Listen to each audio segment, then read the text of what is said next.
Test. Okay. I think it's... Is it working now? Can you hear me?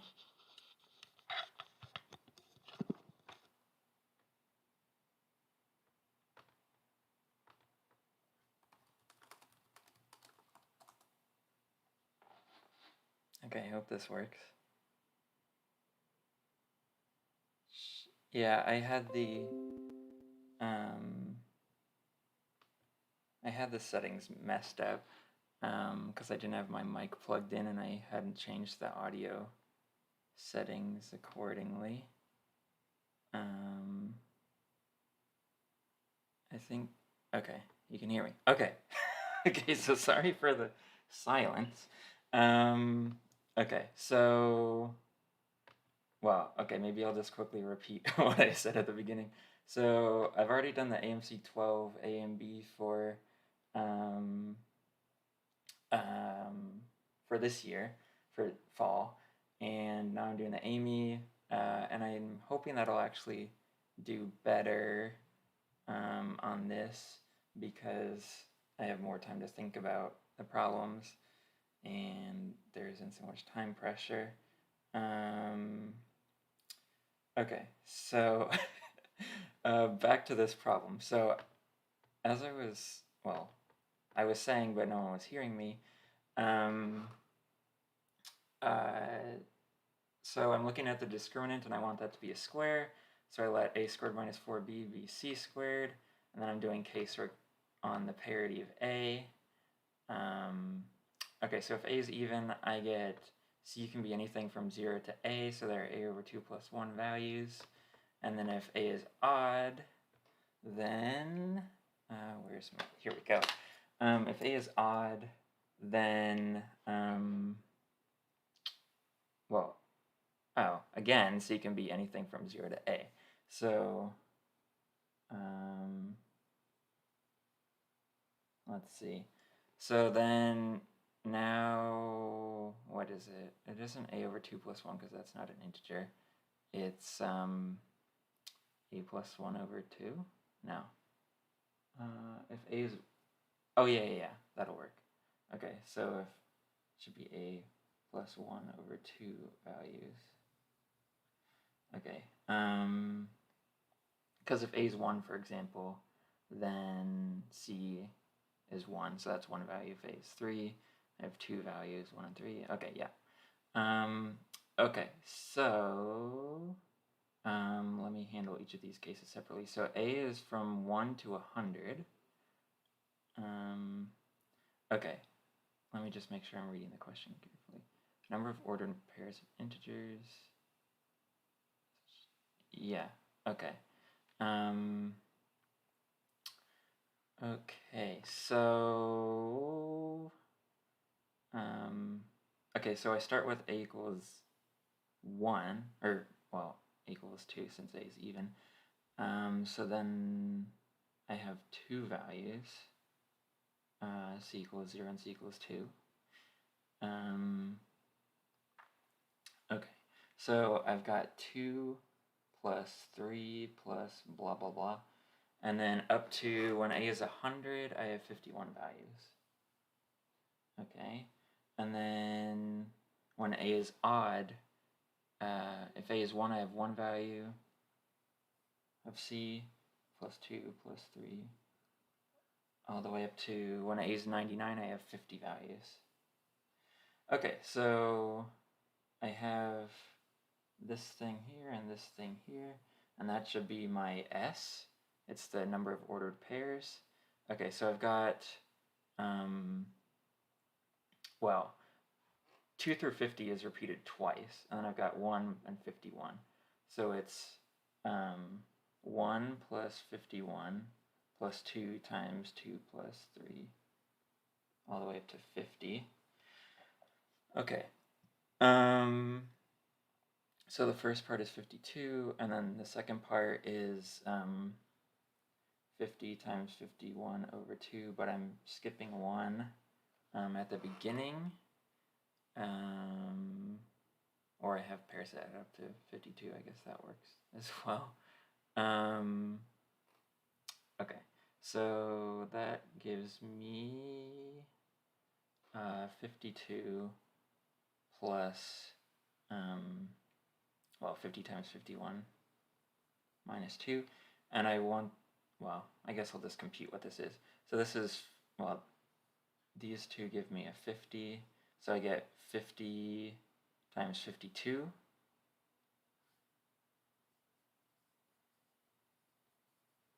which is 2600. Okay, so that's my S, and then I want the remainder when S is divided by 1000, because AIME problems, the answers are always between 0 and 999. So that's my S. So S is 600 mod 1000. Okay, so 600 is my answer. I'm going to write that down over here. And then at the end of all this, I will check my answers. Okay, the number n can be written in base 14 as ABC, and base 15 as ACB, and base 6 as ACAC, and I want to find the base 10 representation. Okay, so let me copy this over on a new page.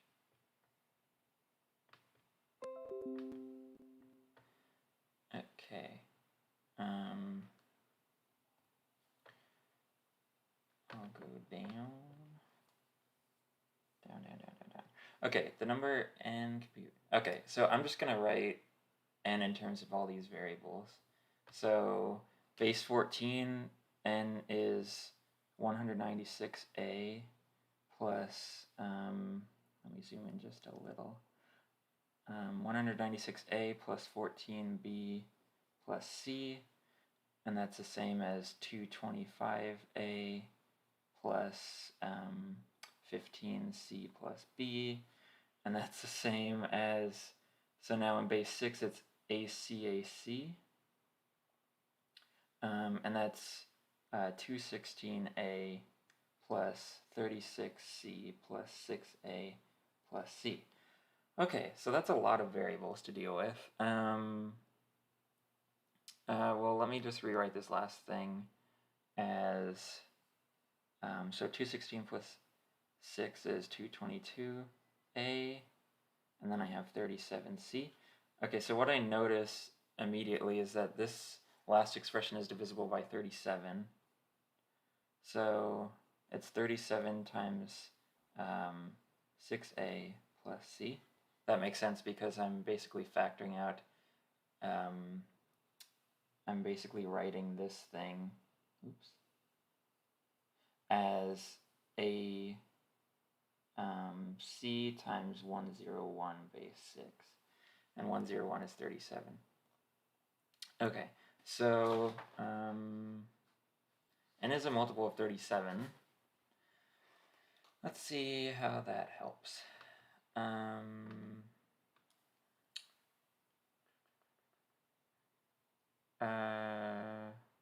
Well, I have 3 equations. Well, not really 2 equations and 3 unknowns. So I could write everything in terms of a, for example. So, yeah, I guess I'll do that. So I have 196a plus 14b plus c equals 225a plus 15c plus b. Okay. So that gives me, I move everything over to one side, and I get 29a minus 13b plus 14c equals 0. Ooh, this is going to be kind of a mess. And this is also, let me move it over here, 222a plus 37c. Okay, so I'm going to subtract this equation from this equation, or vice versa rather. So I get 3a plus 22c minus b equals 0.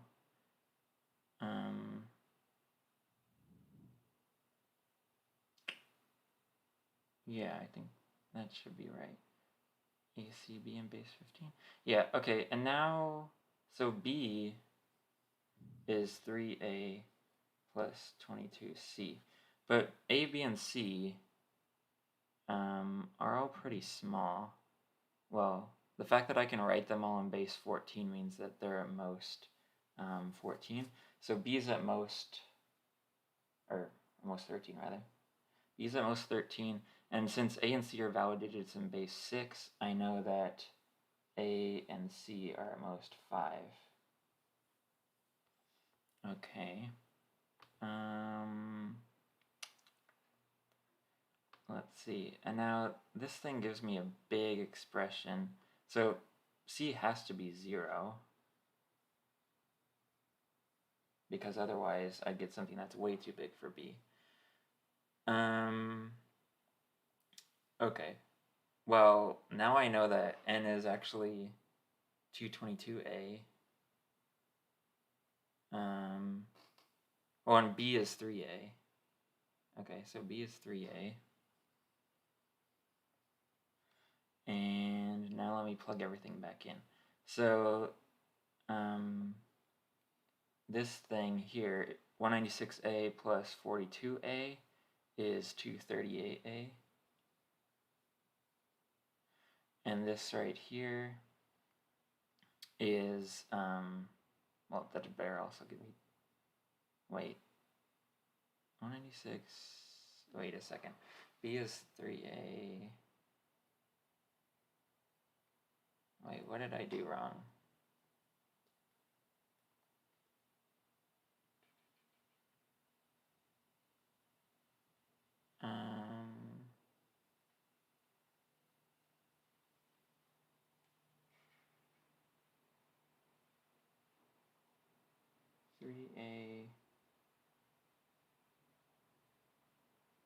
Oh, yeah, big mistake.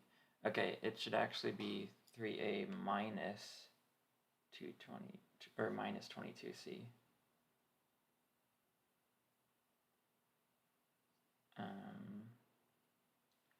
3A minus 22C plus B. Okay, so no, C isn't 0 necessarily. B is 22C minus 3A.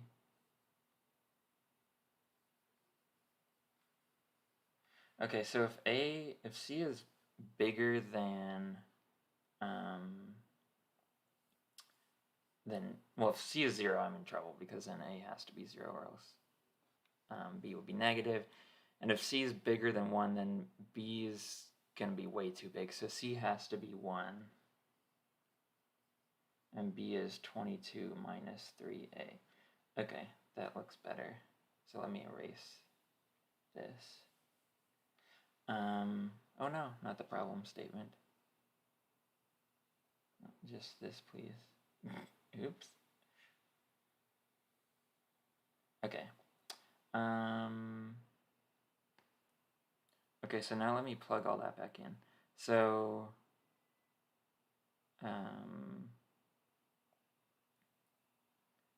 well, and then this this first equation, I can work with that as well. So I get 29A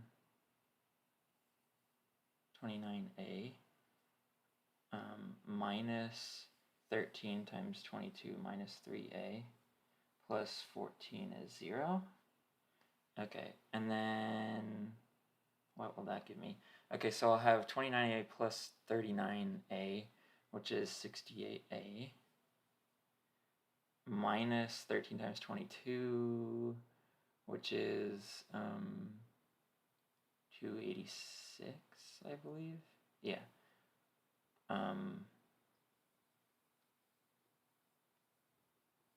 So 68A equals 272. So A is 4. And yeah, that does work. Okay, so A is 4, B is 10, and C is 1. Okay, just to double check. So then, let's see. Yeah, so maybe I'll write out what that is. So n is 37 times 6a plus c. So that's 24 plus 1. So it's 37 times 25. Ooh, that's 925. Okay, so let me just double check that this is right. Okay, so 925 in base 14. Maybe I'll write the answers here. So A is 4, B is 10, C is 1. Okay, so 4 times 196 is 800 minus 16, so that's 784, plus 140, 924 plus 1, good. Base 15, 4 times 225 is 900, plus 15 plus 10, good. And then base 6, I already checked. Okay, so it's 925.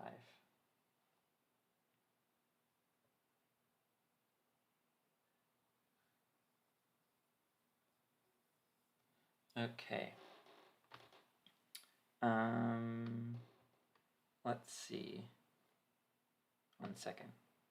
I'm going to make a quick announcement,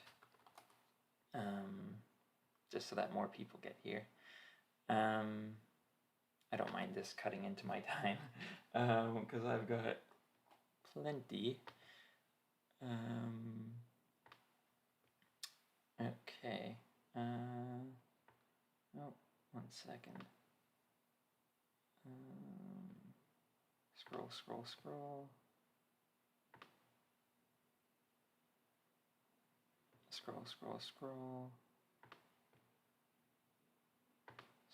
Scroll. Okay, this is taking a while to scroll through everything. Okay.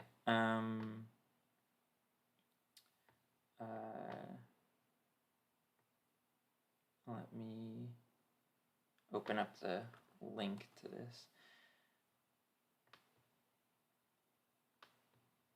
Okay.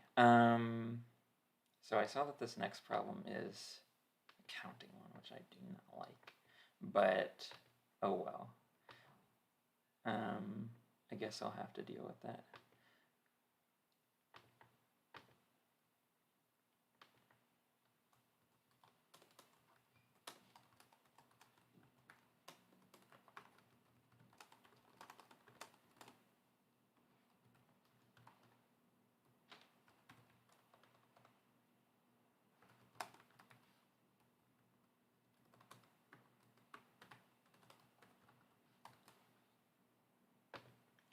Okay.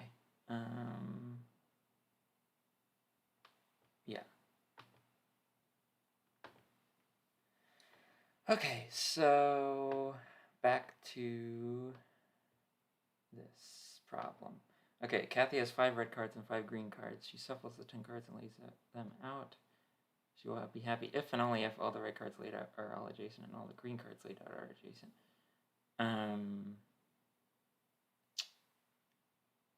So I need the probability that all the red cards are in one block and all the green cards are in one block. So I need to have either red first and then green, or green first and then red. So I guess that'll be my casework. Or I could start with red first and then just double the probability. So then I'll have cases for how many reds I draw. Okay, so I'm going to copy and paste this just so that I can keep track of all the information. And I'll start on a new page since I've used a good part of this page already. Okay. So, unfortunately, I think I'm going to have 5 cases, but, well, now I could cut down on it a little bit using symmetry again. So,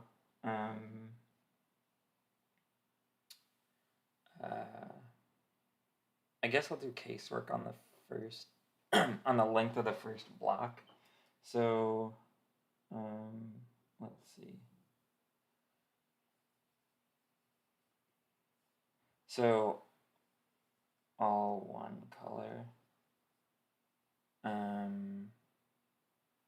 Okay, so the probability of that is, well, the first card can be anything. And then the next one, there are 4 ways out of 9 cards, then 3 ways out of 8 cards, then 2 ways out of 7 cards, then 1 way out of 6 cards. Okay, so that wasn't too bad. Case 2, where we have a block of 1 and a block of 4. Okay. So the first card can be anything. And then the next card has to switch. So there are 5 ways out of 9 cards, then 4 out of 8, then 3 out of 7, then 2 out of 6. Okay. And then case 3. 2 and then switch. So then I have, again, the first card can be anything, then 4 ninths, and then 5 out of 8, and then 4 out of 7, and then 3 out of 6. Okay, and then the rest are all symmetric. So,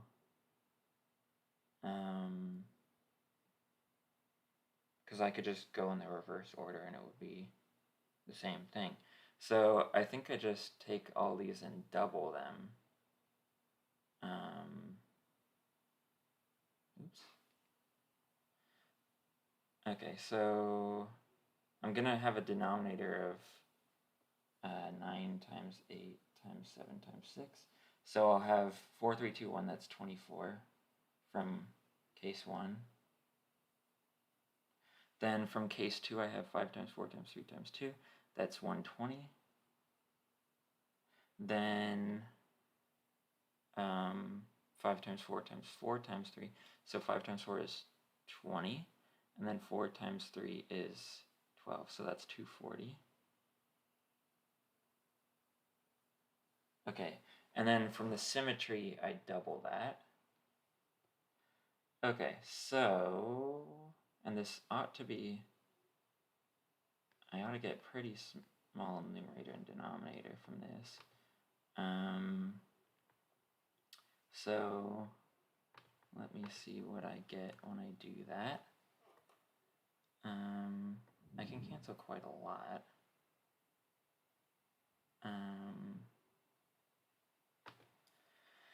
Let's see.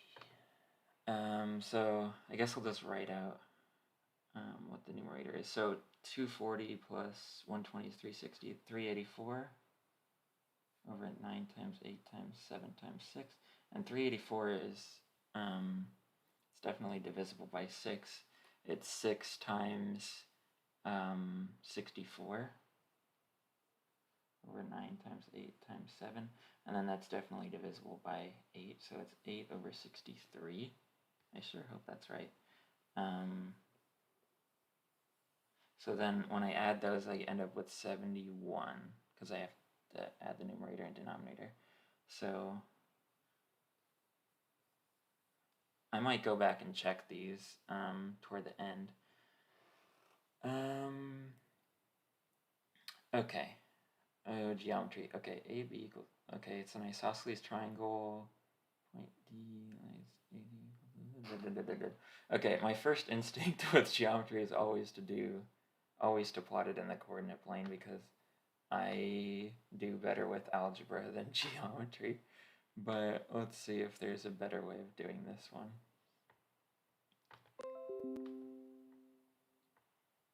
Okay, scroll, scroll, scroll. Okay, and then paste this. Scroll, scroll, scroll. Okay, so obviously the first step is always draw a picture. My statistics teacher used to say, well, it was statistics, but the first 3 rules, make a picture, make a picture, make a picture. So I'm going to do that here.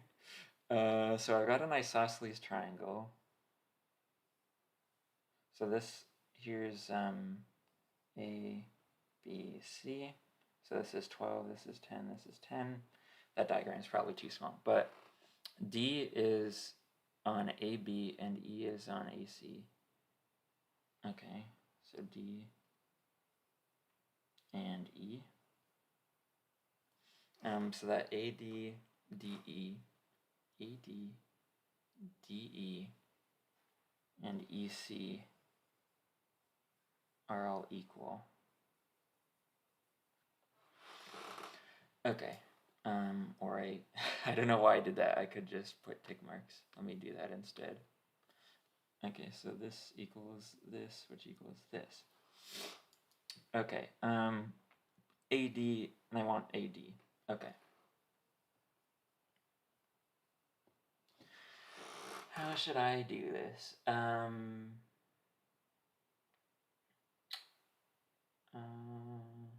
I guess I can just call this common length X.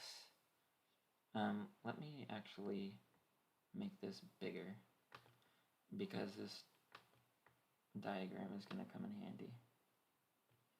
Okay, so, well, that messed up the A. Okay.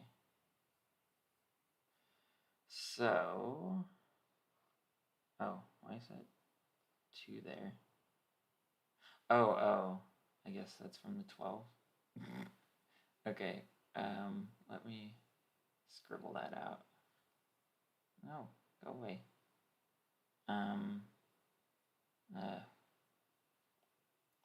Wait, I can do this.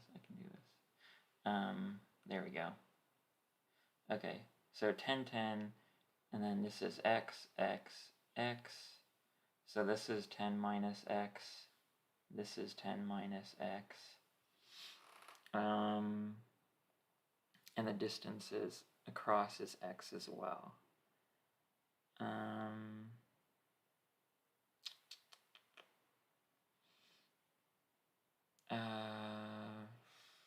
What should I do? What should I do? Unfortunately, this triangle isn't very nice, so I can't really graph it that easily. So I might be forced to actually use geometry here. I mean, I could reflect it, and then I'd have some kind of symmetry over the altitude. Maybe that's actually the way to go. Sure. I guess let me try that.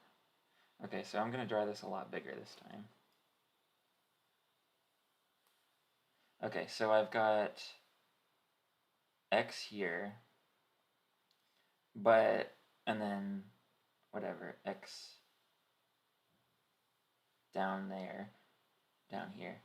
But I'm gonna reflect this over, so I'll get X here, and then these 2 diagonal, or whatever you want to call them, have length X, and then this is X, and this is X, and then this is 10 minus 2X, 10 minus 2X, and these diagonal lengths are also X. Okay, I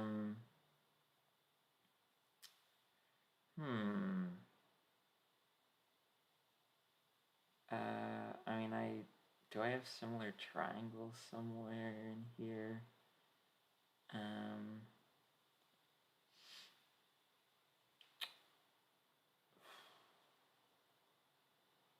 Not quite sure what I'm missing here. I guess I could look at the altitudes. Okay, so let me draw this a little more accurately. Get rid of those 2 lines. I want them to meet right in the middle, And then maybe I'll draw a line down there for the altitude.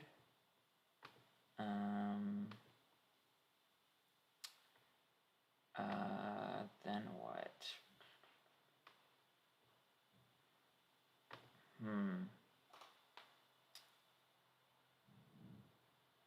Yeah, I don't really know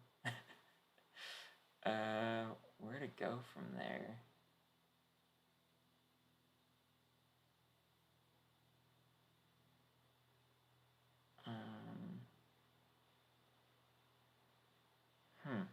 I might have to come back to that one. Let me see what, that was already problem 4. Okay, problem 5 is algebra, so that's, I can always handle algebra. Well, not always, but often. So let's do this one. So I've got logs, but I can immediately convert those into other,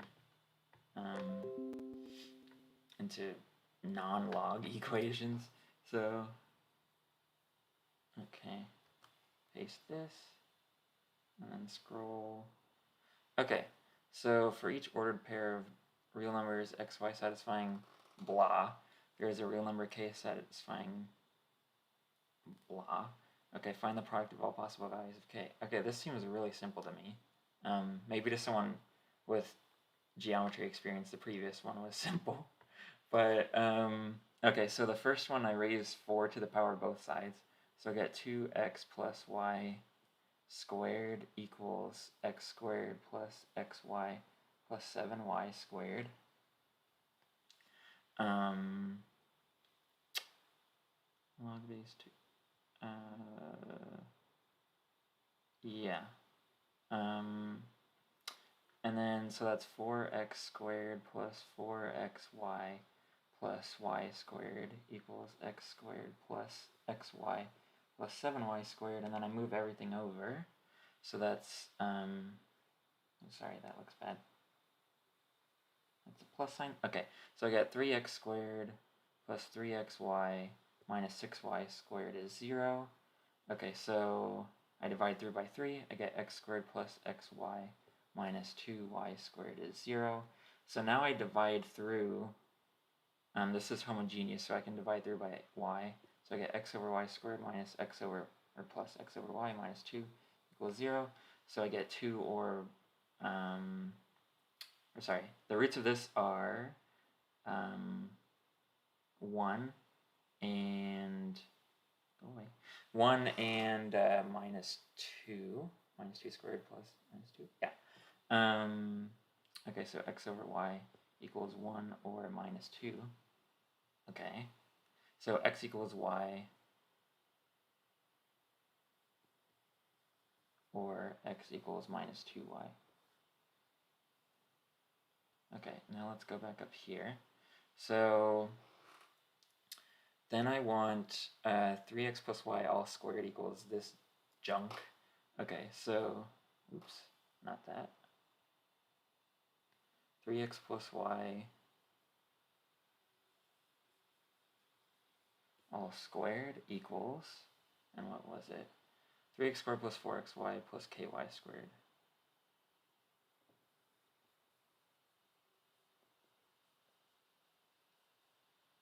Capital K, not that it really matters. Y squared. Just want to double check that I got this right before I go any farther. Yeah. Okay, so now I have two cases. So x is y, so that I can get 16y squared equals 7 plus k times y squared, so k is 9. I'll box that just so I don't lose it. And then x equals minus 2y, so that gives me, on the left I get negative 5y squared, so 25y squared. And then on the right I get 3x squared is 12y squared. I don't want to try doing this in my head because I'll probably make a mistake. And then 4x is minus 8y, so minus 8y squared plus ky squared. So that's 4 plus k as my coefficient, so k is 21. Okay, so now the question is the product. So 21 times 9, I'm pretty sure that's 189. Okay, that to me seemed far easier than the geometry one, but that may just be because algebra is my strong suit. Okay, n is the number of complex numbers so that z has magnitude 1 and z to the 6 factorial minus z to the 5 factorial is real. Okay, so this is just a roots of unity problem. So z to the, what is that, 720 minus 120, z to the 120. Okay. We're about 45 minutes in, so that's not too bad. And 6 or 7 minutes of that was without sound, so that took some time as well. Okay, so let me move on to a new page and move this down. Okay, so more algebra, I can handle that. Okay, so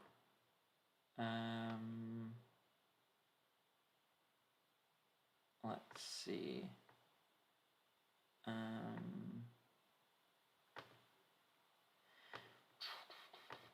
Okay, so z has magnitude 1, so this thing, well, okay, I guess it's a little more complicated than roots of unity. This thing here, z to the 6 factorial is at most 1 in absolute value, and z to the 5, or it's equal to 1 in absolute value, and z to the 5 factorial is also 1 in absolute value. So this whole thing can be, their difference has to be at most 2 in absolute value. So it's 0 plus or minus 1 or plus or minus 2. Okay. Okay, so I guess I'm just going to have a bunch of cases. So z to the 120, or sorry, oops, z to the 720 minus z to the 120 equals 0. Okay, so then z to the 720 is z to the 120, so z to the 600 is, or z equals 0. Okay, I guess so either z is 0 or z to the 600 is 0. So z is 0 or z to the 600 is 1, sorry. Okay, so that's 601 solutions, but I might get overlaps with, well, no, I won't. Okay, so that's 601 solutions. I guess I'll box that just so that I don't lose it. Case 2 is where z to the 720 minus z to the 120 is 1.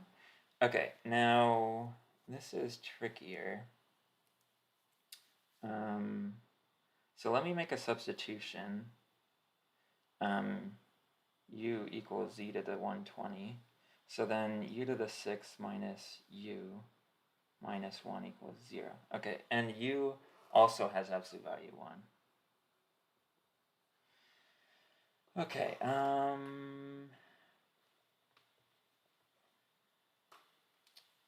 well, how should I do this?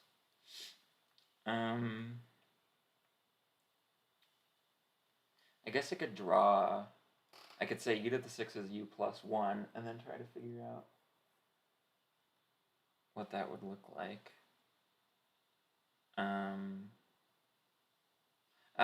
Yeah.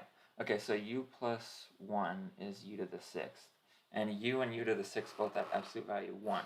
So, I need, here's my unit circle, u to the 6th are both on this, and they need to differ by 1. So, if they differ by 1, then I've got these 2 points, or these 2 points, and these are 60 degrees, 120, what would it be? 240 and 300, I think. So I've got, okay, pi over 3, 2 pi over 3, 4 pi over 3, 5 pi over 3. Okay, so there are 4 places. Wait, no. I need to think this through carefully.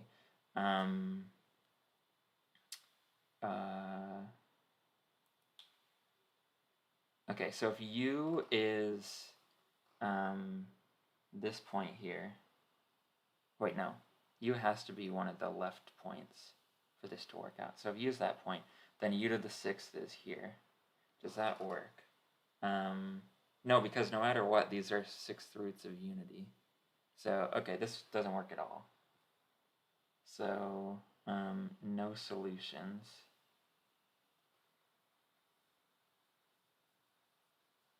For that case. And similarly, if z to the 20 minus z to the 120 is minus 1, similar things should happen, where I'll just get minus 1 instead, but then u to the 6th will have to be a 6th root of unity, so it won't work either.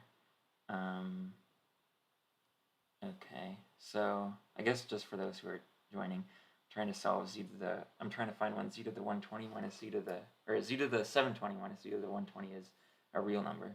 So I know it's 0 plus or minus 1 or plus or minus 2, and now we see that, well, I guess I'll just add plus or minus everywhere. Okay, and then the last case is where the difference is plus or minus 2. Z to the 720 minus z to the 120 is plus or minus 2. Okay, so then I guess I have 2 subcases, but they're pretty similar. So I have 2 numbers that have absolute value 1 and their difference is plus or minus 2, so it has to either be 1 minus minus 1 or minus 1 minus 1. So this is, so z to the 720 equals 1, z to the 120 equals minus 1, or z to the 720 equals minus 1 and z to the 120 equals 1. This second case isn't possible because if I take z to the 120 and raise it to the 6th power, I get z to the 720 is also 1, so it can't be minus 1. Okay, so I need, well, and when z to the 120 is minus 1, that automatically gives me z to the 720 is 1. So I just need to count the solutions to this, and then, well, that is 120 solutions. And they're all in the unit circle. Okay, so I've got 120, I guess I was doing this in yellow. I've got 120 plus 0 plus 601, so that's 721. I guess that makes sense since it's pretty close to 720. Okay, so problem 6 is 721.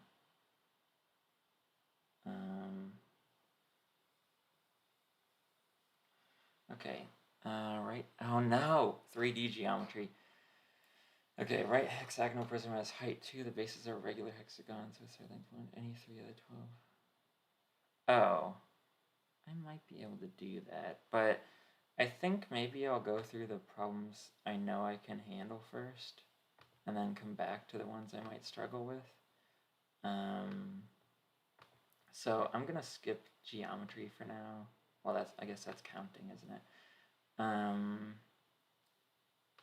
Another equiangular hexagon. Okay.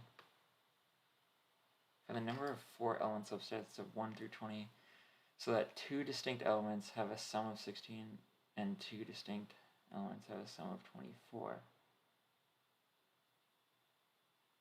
3 and 13. I wonder, can there be overlap in this? Yeah, there can. Because in this second case, 6 plus 10 is 16 and 6 plus 18 is 24. Okay.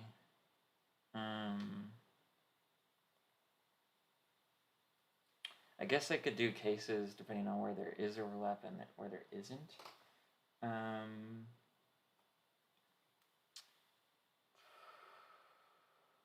Okay, let me just take a look at the rest of the problems. The number of paths with 15. Well, okay.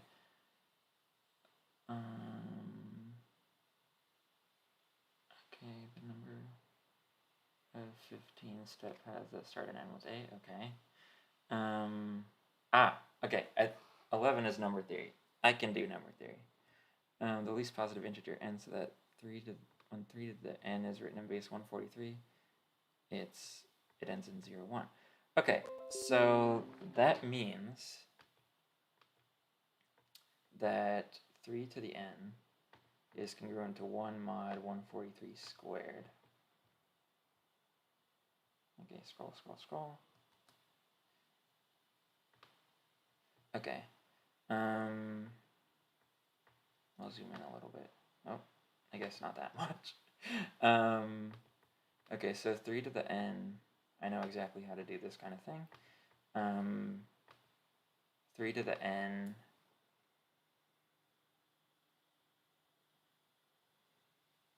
is congruent to 1 mod 143 squared.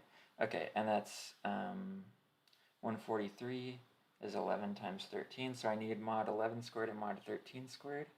So what I'm going to do is first work mod, 11 and 13, and then I'll lift that to a solution mod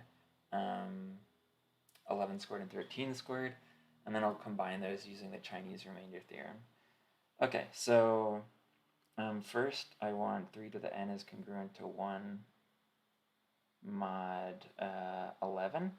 Okay, so I have 1, 3, 9, 27 is 5, then 15, which is 4, then, wait, okay, I'm just going to write these out because otherwise I'm going to lose track. 1, 3, 9, then 3 times that is 27, which is 5, 3 times that is 15, which is 4, then 12, which is a minus 1.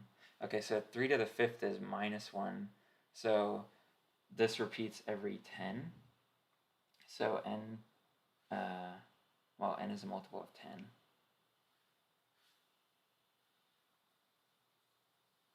Okay. And then 3 to the n is congruent to 1 mod 13. So then I get 1, 3, 9. Then 3 times 9 is 27, which is, again, 1 mod 3. So n is a multiple of 30. Okay, so combining these two. Oops. I get 30 divides n. Okay, so now I need to look at 11 squared. So what I'm going to do is I know, so 3 to the n is congruent to 1 mod 11 squared. Okay, so I know for this to be true, it has to be 1 mod 11, and that already tells me that n is a multiple of 10. So I'm going to let n be 10k. So then 3 to the 10k is congruent to 1 mod 11 squared. Okay, so let's see what that gives me. 3 to the 10th mod 121. Oh boy. Okay, so oh wait a second. 3 to the 5th 243. Wait a second. What did I? Oh. No. That is bad. I was doing mod 13. Okay. It actually comes back to 1 after 3 times 4. So, so 5 divides n, and then 15 divides n when you combine these. Okay. So n is 5k. Wait, n equals 5 is, well, okay, one step at a time. So n is 5k. Okay, so 3 to the 5k. Oops. 3 to the 5k is 1 mod 11 squared, and 3 to the 5th is already 1 mod 11 squared. So k should be, okay, so 3 to the 5th is 243, which is 1 mod 11 squared already. So well, it's just 5 divides n. Any multiple of 5 will work. Okay, well, maybe I won't box that yet. Okay, now for mod 13 squared. So 3 to the n is congruent to 1 mod 13 squared. And I know from before that that means n is a multiple of 3. So this is going to be a little trickier. So n is 3k. So 27 to the k is 1 mod 13 squared. Now I'm going to use the binomial theorem here to expand this and see what we get.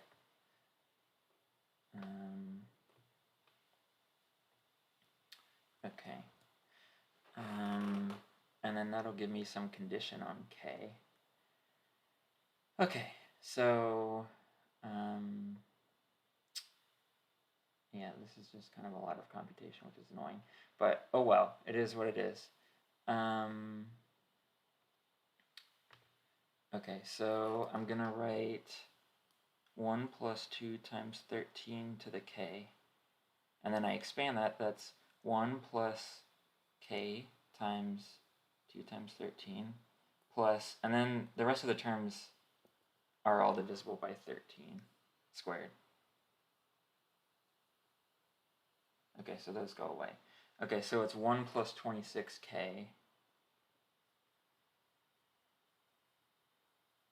mod 13 squared. Okay, so basically, and this should be the same as 1, so 26k is divisible by 13 squared, so k should be divisible by 13. That makes sense. Okay. 13 divides k, so 39 divides n. Okay, so 39 divides n and 5 divides n. Oh, wait. No. No. The answer is a congruence mod 13 squared, not 13 divides k. Well, yeah. Let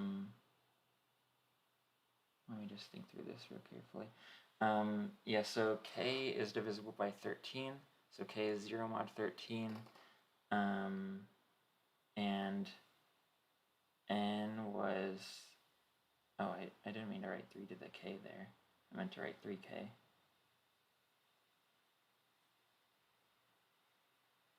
So n is congruent to k is a multiple of 13, so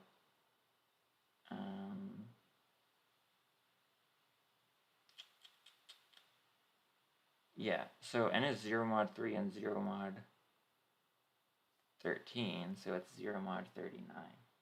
Okay, yeah, so, okay.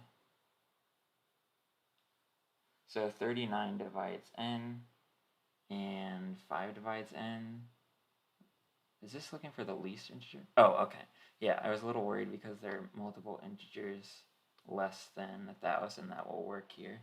So as long as it's a multiple of 3, 5, and 13, should work. So that gives me 195, 3, 5, 13. Just want to make sure, yeah, 195. Okay, so n equals 195. So just as a note here, n is any multiple of 195, so I get 195. Okay. Now go back here. Okay, how many problems have we gotten through? 1, 2, 3, 4, 5, 6. Okay, that's not too bad for an hour. Okay, so I want the sum of the elements of T,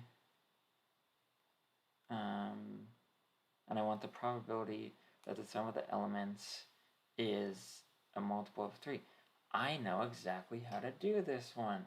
Okay, I'm going to use generating functions. So, again, kill it with algebra, basically, because algebra is my strong suit. So, let's see. Let's see what I end up with. So I know that there are 2 to the, what is it, 0 to 18 or 1 to 18? Yeah, there are 2 to the 18th total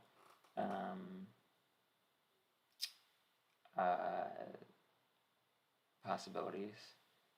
So I'm really just looking, or I guess I do need to reduce. Okay. Okay, so what I'm gonna do is come up with a generating function that counts these things. Okay, so the way this works is I basically want something like this. So I want a function of x to be the sum over all subsets of x to the sum of the elements of t. Okay, so that looks rather abstract. But then what I'm going to do is I want to count the terms where this exponent is a multiple of 3. So how do I get the sum of the elements of t in the power? Well, I should just take 1 plus x, 1 plus x squared, well, I'll write one more time, 1 plus x cubed, all the way up to 1 plus x to the 18th. So that's my f of x. Because, so if I pick some subset t, say like 1, 3, 18, that would correspond to picking these, the x cubed, and x to the 18th terms. And then when I multiply those, I'm adding the exponents, and so the exponent will be x to the 1 plus 3 plus 18, which is s of that. So this is counting exactly what I want. And now I just need to figure out how many of these have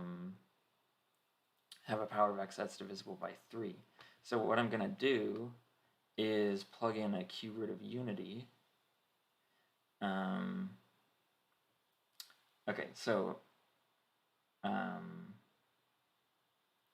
yeah, so maybe let me explain why this works.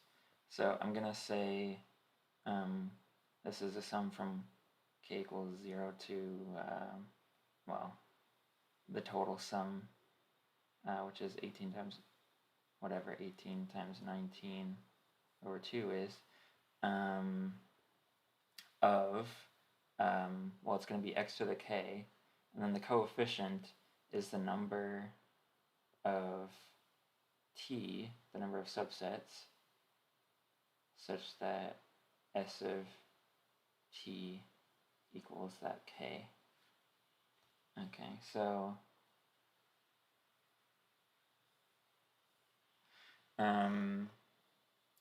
so then if I just want, yeah, so this is, the coefficient of x to the k is the number of subsets where s of t equals that. And then if I want s of t to be a multiple of 3, I want to pull out the terms with x to a multiple of 3. So I plug in a cube root of unity. So what I do is if I take f of 1 plus f of omega, where omega is a cube root of unity, plus f of omega squared.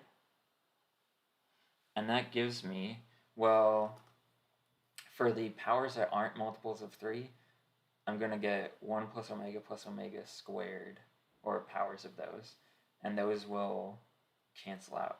But for the cubes, or the powers where it's divisible by 3, I'll get 1 3 times. So it's 3 times the sum where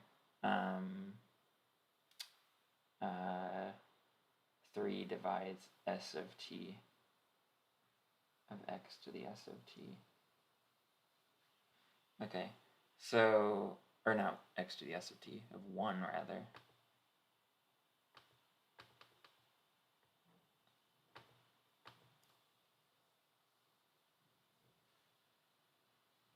So that ends up giving me 3 times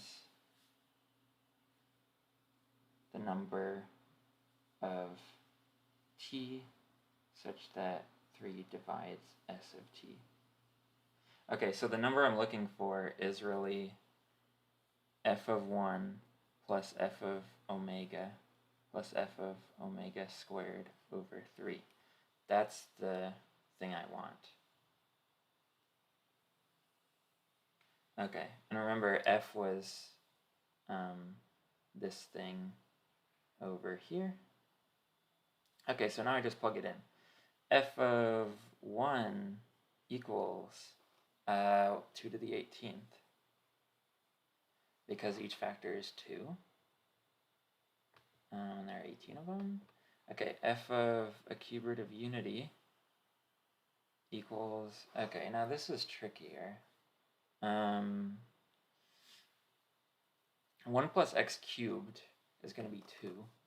So it's going to be, let me move this over a bit, or I guess move it down. I guess I'll move down here. So f of omega is 1 plus omega, 1 plus omega squared, 1 plus omega cubed, and so on all the way up to 1 plus omega to the 18th. But the powers repeat every 3. So I really have 6 copies of this thing. So it's equal to 1 plus omega. That's a bad omega. Come on. Okay, 1 plus omega, 1 plus omega squared, 1 plus omega cubed, all to the 6th power. Okay, and now I can simplify this. Okay, so 1 plus omega times 1 plus omega squared is 1 plus omega squared plus omega cubed. And then I've got this 2 here. Okay, and then omega squared plus omega plus 1 is 0, because those are the 3 cube roots of unity, so those cancel out. And then omega cubed is just 1, so I get 2 to the 6th. Okay, so, well, and the same thing works for omega squared. So f of omega is 2 to the 6th, and f of omega squared is 2 to the 6th. So I add those up and divide by 3. Okay, so I get 2 to the 18th plus 2, well, 2 to the 7th really, because I've got 2 to the 6th over 3. I really need more space, so let me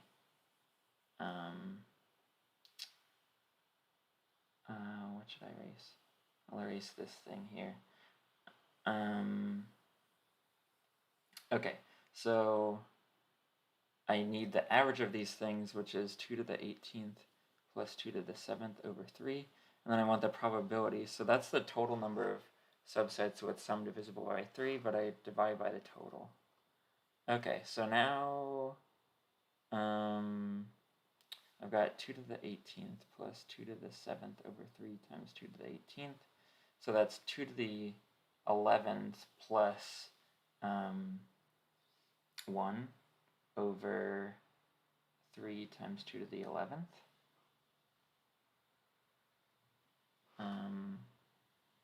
Yeah, it should be just a little over a third. So this seems reasonable. And then, what will that give me? 2 to the 11th plus 1 is 2049. So when I divide that by 3, oh, I'm going to have to do a side calculation here. 2049. over 3. It better be divisible by 3. I get just under 700, so 700 times 3 minus 51, so 683. 1800 plus 24. Yeah. Okay, so it's 683 over 2 to the 11th. 2049. Okay, so it's 683. Phew! Okay. Okay.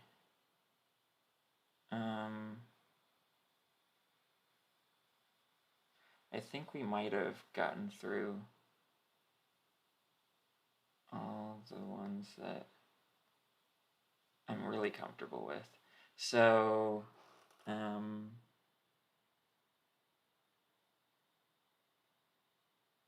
see.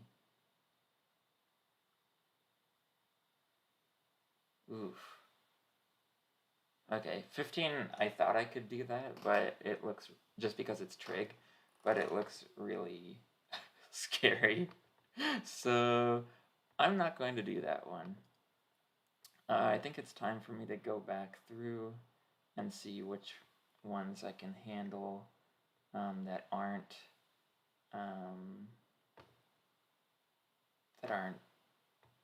algebra. So let me go back through here.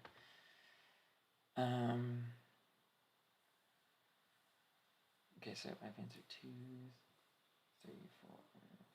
Yeah, I've done 7 of them. Okay.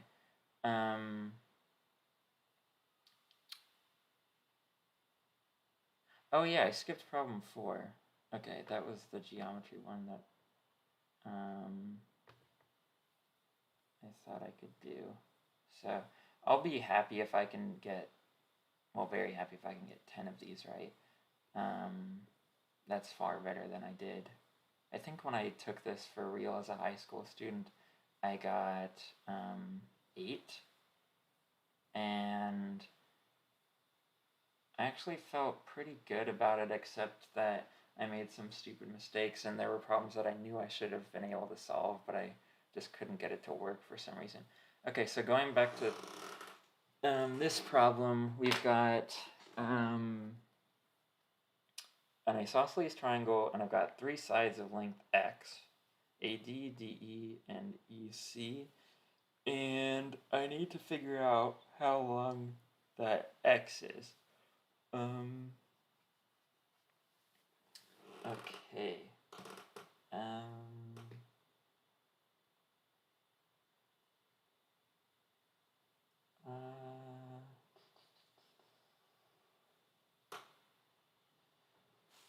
Yeah, I think I might have to stare at this for a little while. I was thinking of using some symmetry, reflecting, but I don't know how to make that work. Oh, I think I just saw it. Okay, so when I use this symmetry here, so I've done 2 copies, so I have my 3 line segments of length x, and then I flip it over and I get 6 sides of length x, and I can cut across right there, and that gives me a triangle that's similar to the original one. So this will be 6/5 x, since they're in a ratio of 12 to 10, or 6/5. And then I've got a triangle. I take one of these, so I take the base of this. Maybe I should just color this or highlight it. So I'm taking this triangle here. I get that the angle, or the side lengths, well, I guess the side lengths alone aren't enough to tell me what's going on, but 6/5 x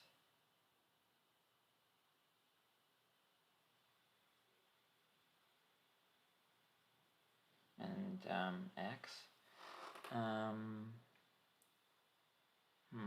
What can I do with that?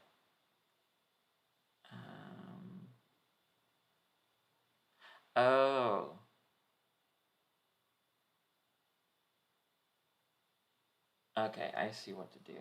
Okay, so I've got that triangle, and then I also have the original. Maybe I should erase this. Okay, so that length there is 6/5 x. And then I've got this angle here, but I know what the, I can find trig functions of that because it's the same as this angle here. Okay, so I'm probably going to use law of cosines. So cosine, let me call this angle here theta. Oopsie. Cosine theta is going to be well, it's this is also theta, this over this, so that's 6/10. Oh, how convenient. That's 3/5.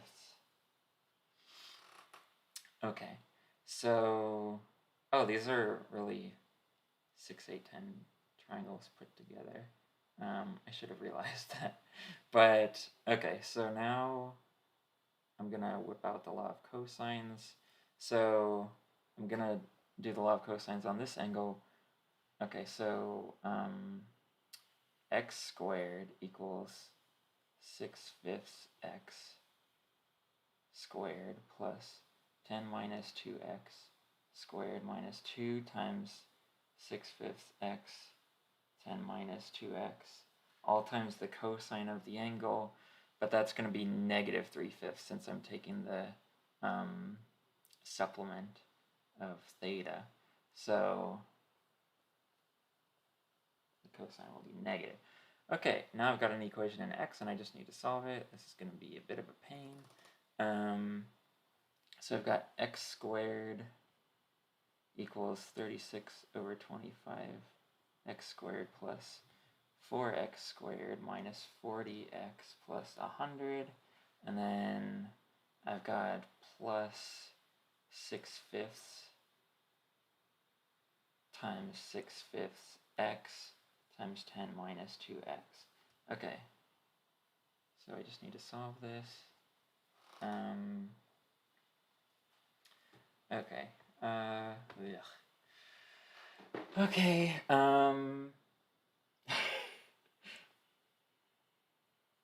So I get 36/25 x squared plus 4x squared minus 40x.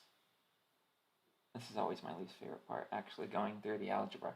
Okay, plus, okay, so I've got 36/25 x times a minus 2x, so minus 72/25 x squared. And I've got 36/25 x times 10, so that's 72/5x. I just want to make sure that I've done that right. 60/25 is 72/5. Yeah. Okay. Now I move everything over. So I've got 36/25 minus 72/25. That's negative 36/25. Plus a 4. That's 64/25. And minus a... Okay, I don't know if I can do all this in my head. Okay, so I've got 36/25 plus 4 minus 72/25 minus 1 times x squared, and then minus 40 minus 72/5 x, and then plus 100.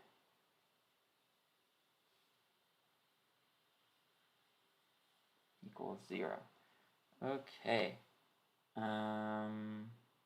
Yikes. That is a scary quadratic, but it better be a rational number.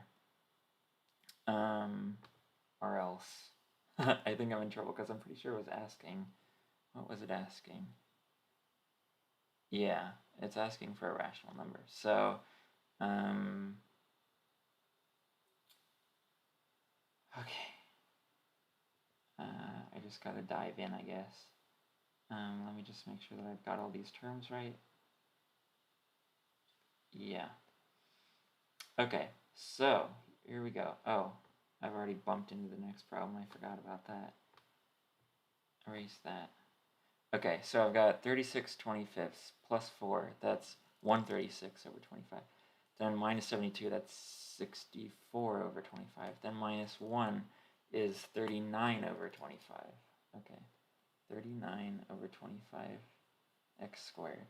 And then minus 40 in fifths is 200 minus 172 is 128 over 5 x plus 100. I mean, the fact that this works out so nicely is hinting that there might be a better way, but oh well.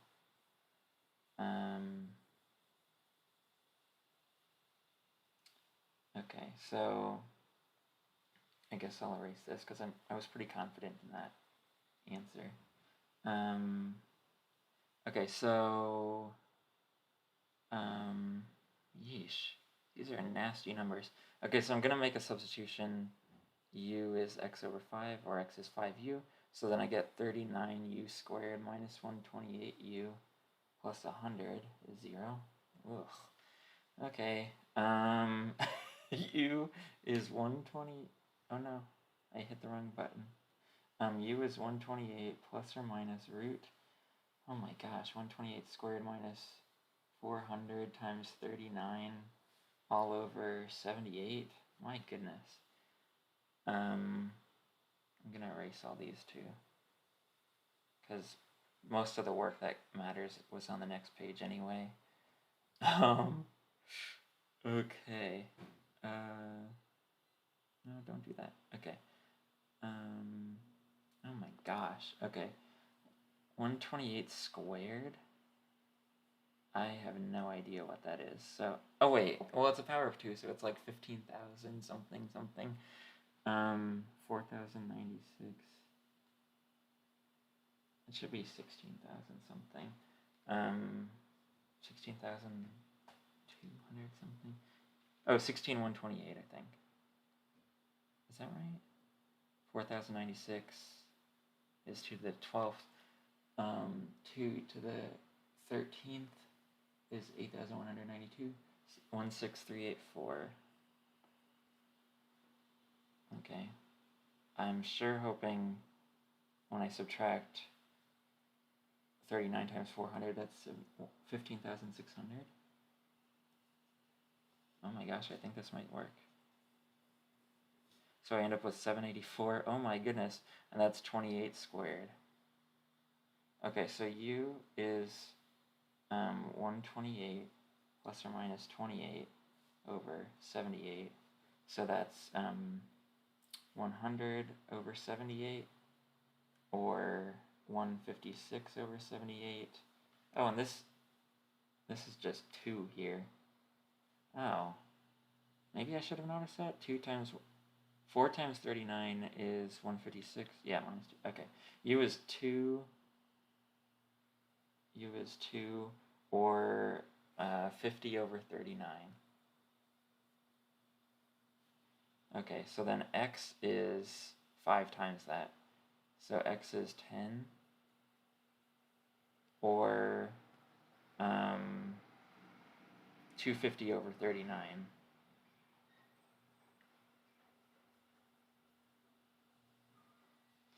Oh boy. Oops. Okay, so x, what happens if x is 10? That's got to be a degenerate case. Yeah, that definitely won't work, because then x is the whole side length, and then it won't match up with the 12 anyway.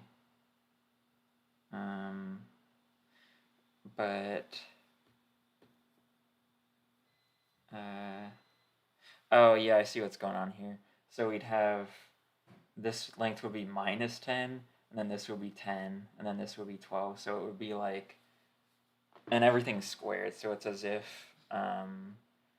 it's similar to the original triangle, but it definitely doesn't even exist.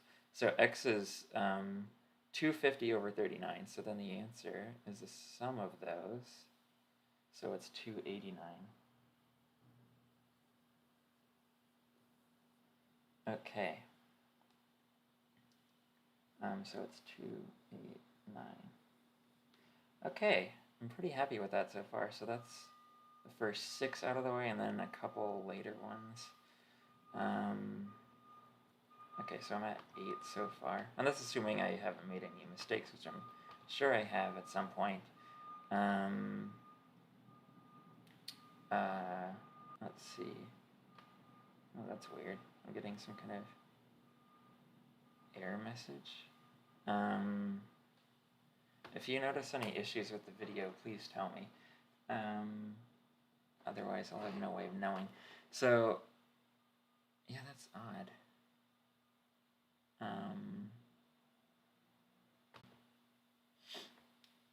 I'm going to try refreshing the page and see if that does anything.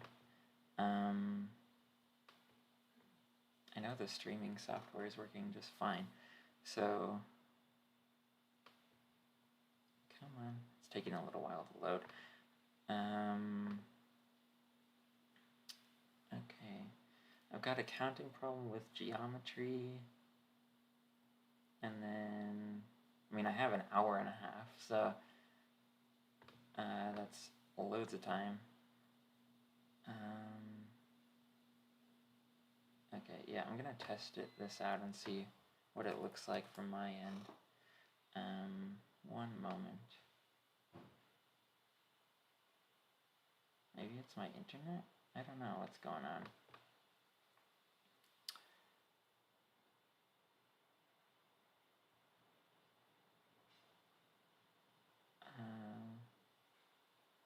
Come on, come on.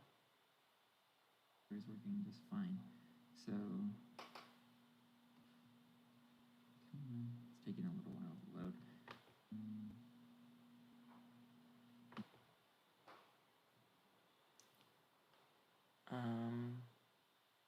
One moment. Maybe it's my internet? I don't know what's going on. I'm just trying to figure out what's going on.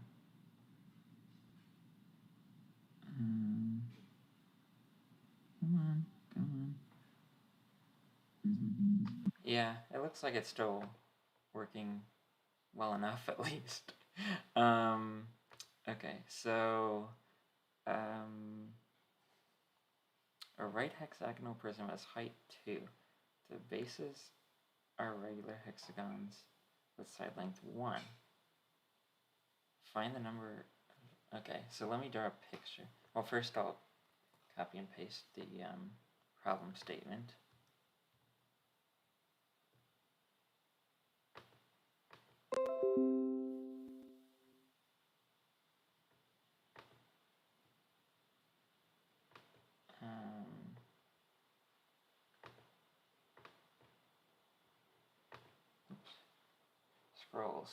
Scroll through all the math. Scroll. Okay, here we go.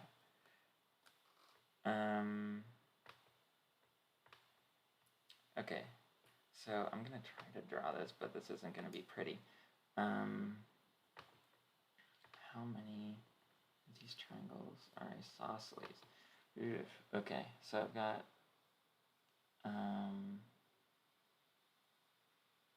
these don't look regular, but it's because it's from an angle.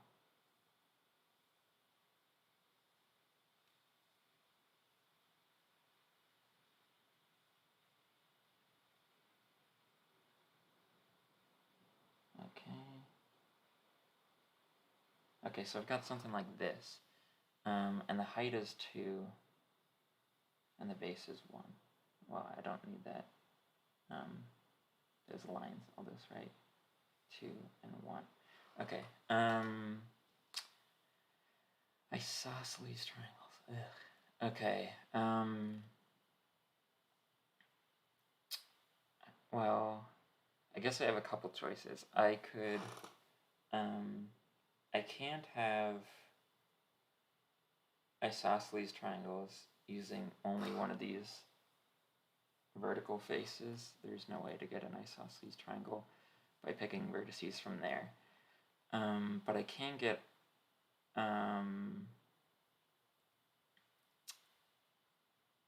Yeah, I could have 3 vertices on top or on bottom, or I could have 2 on one face and on one of the horizontal faces and 1 on the other.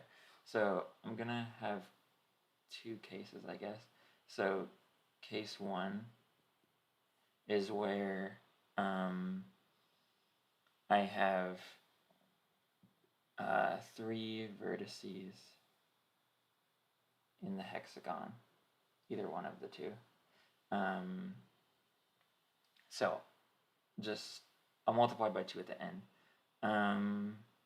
So how many isosceles triangles are there in this hexagon? Well, it should look regular, but that's good enough.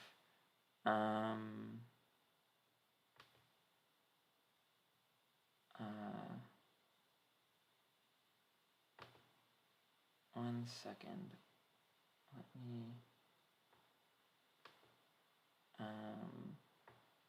Let me try to fix this issue.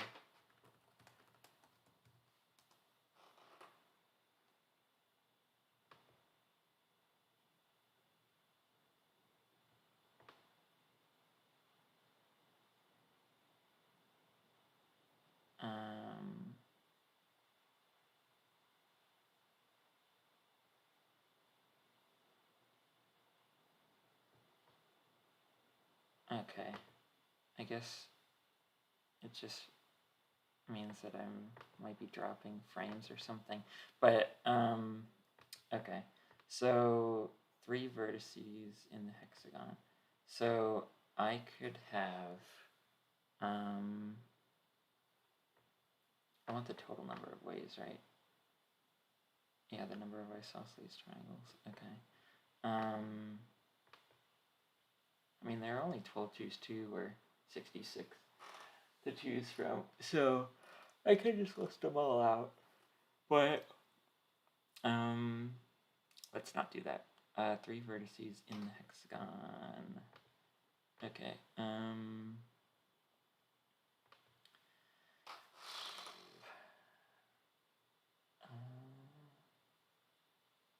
Why am I struggling with this? Okay, I guess I have a few cases. I could have the base be, oops. I could have the base be a side, and then, okay, there are 15 triangles, so they're all going to look like, okay, let me think of ways to pick the vertices. I think that might be the better approach. Come on. Oh, not that far back. Okay, so I could have,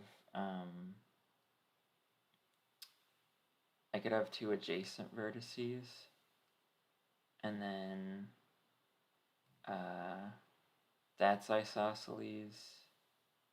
That's not isosceles. That's, okay, 2 on the side. Or, yeah, so the only isosceles triangles are formed by 3 adjacent vertices, or if I have 2 vertices that are separated by 1 vertex in between, the only isosceles possibility is an equilateral triangle. So I have 6 of these triangles, and then 2 equilateral triangles. So I have 8. Okay, so 6 isosceles plus 2 equilateral.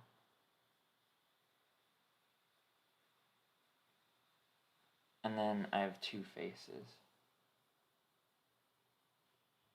Okay, so that's 16. Okay, so then case 2, which is probably going to be the annoying one, is where I have 2 vertices in, well, say the top one in the bottom, or vice versa.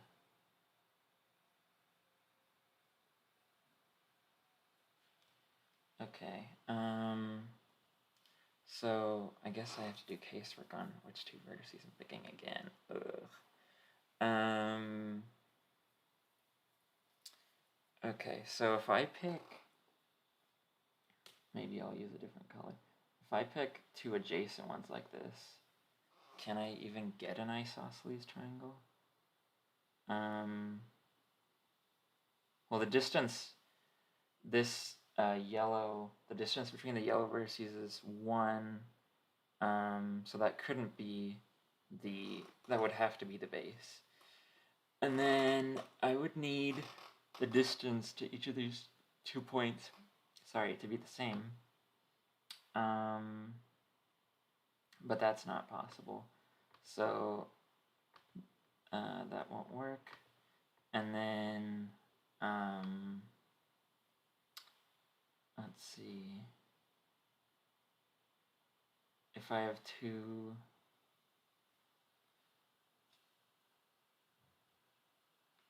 like this, separated by one vertex, then I could go down to here or across. So it would again have to be equidistant.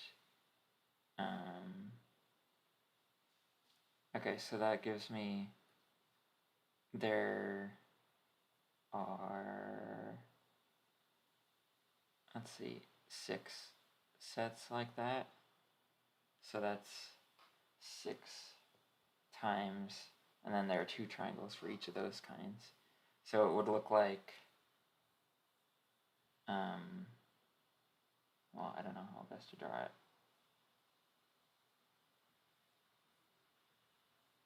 Okay, so that's, when I chop it, that's what the piece looks like, roughly. And then if they're diametrically opposite, I don't think I can get it at all.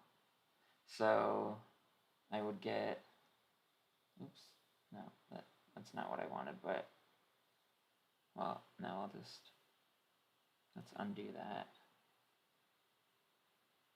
Okay, so let me go over those in black. Okay, so if I had 2, and then I guess I'll color this again in yellow. If I had 2 diametrically opposite points, now the distance between them is 2, and the height is also 2. So if I tried having 2 be the congruent side, oh yeah, I could do that. I could. Okay, so there are 3 sets of diametrically opposite points like that. And then either of those will work. Either altitude, so that's another 6. Maybe I'll write it there. And then otherwise, I think that might be the only option. Because otherwise I'd need a point, if the 2 isn't the congruent side, if it's the base, then I need a point that's the same distance from those yellow points, and there isn't one that's a vertex. So I have 18 choices there. So 18, and I have to multiply by 2, so I get 36. Okay, so altogether I think I get 52. Oh wait, no, there are 12 twos, 3 choices for the triangle, so it's much bigger than just, I couldn't list those all out. Okay, 52. I'm hoping that's the answer, but there's no harm in guessing, so, I mean, you aren't penalized for it. Oops.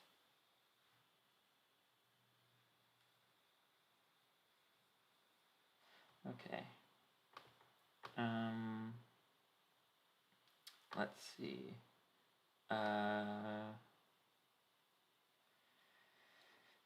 This is going to be a tough one. An equal angular hexagon, so that AB is 6, BC is 8, CD is 10, and DE is 12. Ugh, I don't think I can do that one. I'm going to skip to 9. The number of 4 element subsets, so that 2 of them have a sum of 16 and 2 have a sum of 24. Sorry. Okay. So I'm gonna have to do cases here. I could. Yeah. I could either have. There might be overlap or there might not be.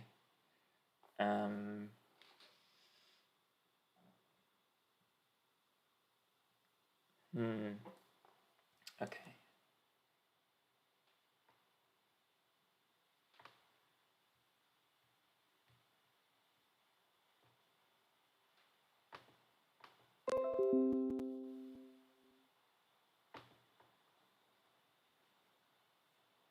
Oh, I accidentally made this document 209 pages instead of 200, or instead of 20 rather. Okay, well I definitely won't run out of space, that's for sure. Okay, oh, that's weird. You know, it says my streaming is fine. Just for it. I'm just checking the stream 1 second.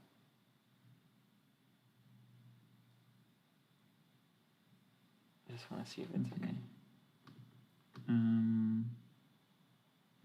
Let's see.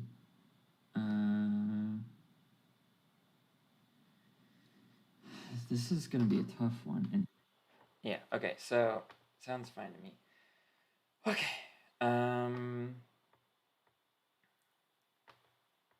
Okay, so I guess the no overlap case is easier, so maybe we should start with that.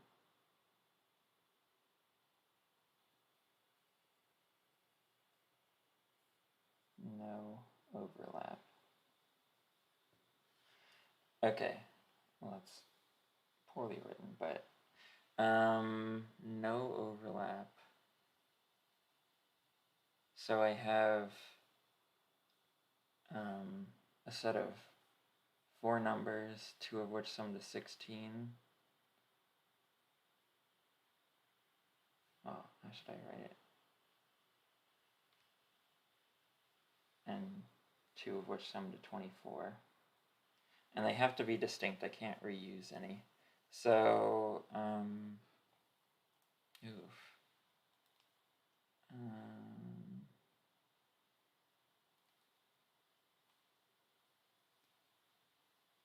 I mean, I might actually do generating functions again.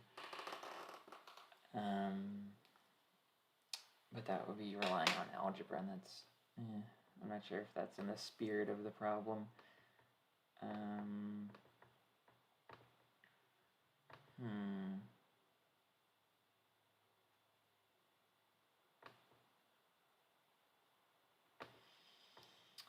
Oh boy.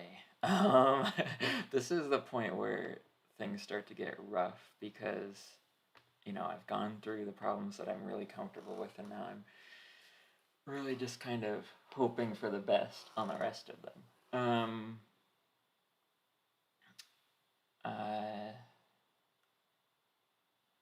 The problem is that, I mean, there is this kind of symmetry. These two things add up to 40, and so 20 is kind of right in the middle.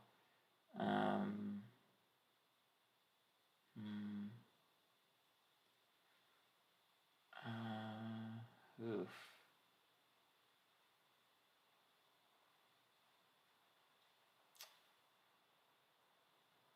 Well, and I can't use very large numbers for the 16, or I'm going to be in trouble. So, in how many ways? Well, actually, maybe the case where they're... Maybe I just don't worry about the overlap for now. Okay, because then I can choose... I choose a subset with sum 16 and a subset with sum 24. And then I combine them, and then there may or may not be overlap. I take their union. Okay, so I guess I'll first see how many ways there are to do those independently of each other. So, so sum 16. So, well, 1 can go with 15, 2 with 14, 3 with blah, blah, blah, blah. So I could have 1, 15. Maybe I should actually list these out. 2, 14. Ugh, this is going to be a long list, but here we go. 4, 12, 5, 11, 6, 10, 7, 9. And I can't do 8, 8. Okay. And then 24 is kind of a mirror image of that. Yeah, because if I do 20 minus each entry, I get something with some 24. So that could be helpful. So let me just make a note of that. So replace k with 20 minus k, and then that 16 gets swapped with 24. Okay, so sum 24. How many ways are there for that?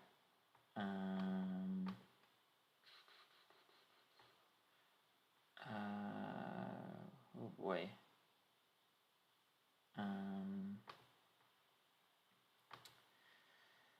Well,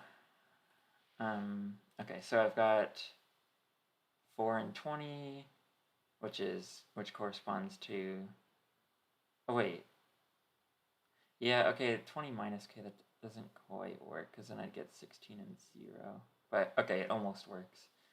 Oh, go away, please. Okay, sorry, thing popped up. Okay, so I've got 4 and 20, 5 and 19, 6 and 18, 7 and 17, 8 and 16, 9 and 15, 10 and 14, 11 and 13. Okay, so I've got 8 pairs here, 7 pairs with some 16, and I need to take their union. Oh god. Okay. Okay, well I guess maybe first I'll consider the no overlap. Okay, so no overlap. So, okay, maybe this won't be so bad. I picked 2 of these pairs that have no overlap. So if I have 1 and 15, for example,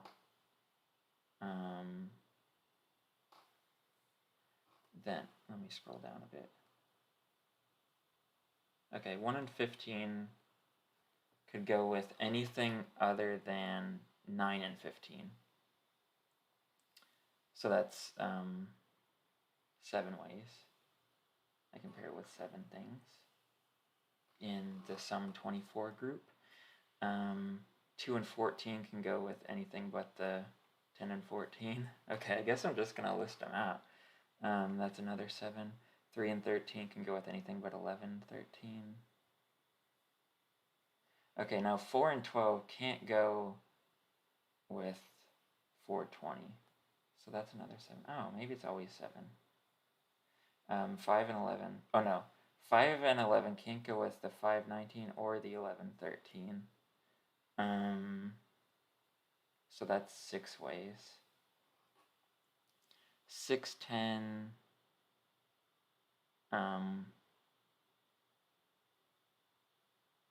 can go with, I'm not going to get any duplicates this way, am I? No. 610 can go with anything that doesn't have a 6 or 10 in it, so there are another 6 ways for that. And 7 and 9 can go with anything that doesn't have a 7 or 9 in it, so that's another 6. Okay, so I've got 4 7s, that's 28, plus 18, so that's 46 sets.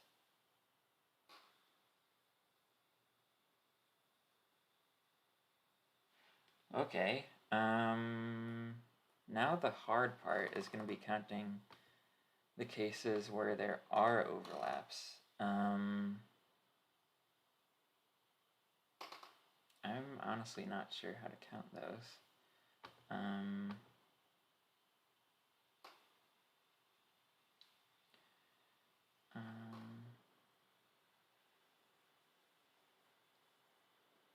I guess I could pick the overlap, the number that's overlapping, or there could even be two numbers. Okay, I guess one overlap first. Oh god.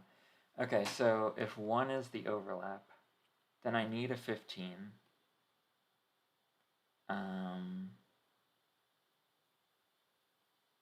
Well, 1 can't be the overlap. Neither can 2 or 3. So if 4 is the overlap, then I've got 412 and 420. And then the last number can be anything. Because I can't get 24 or 16 from the remaining ones. Okay, so I've got, this is going to get tough to count. So I've got, maybe I'll write down 4, 5, 6, 7, 8, 9, 10. Okay, so these are the counts where these are the overlaps. 11, 12, 13, 14, 15.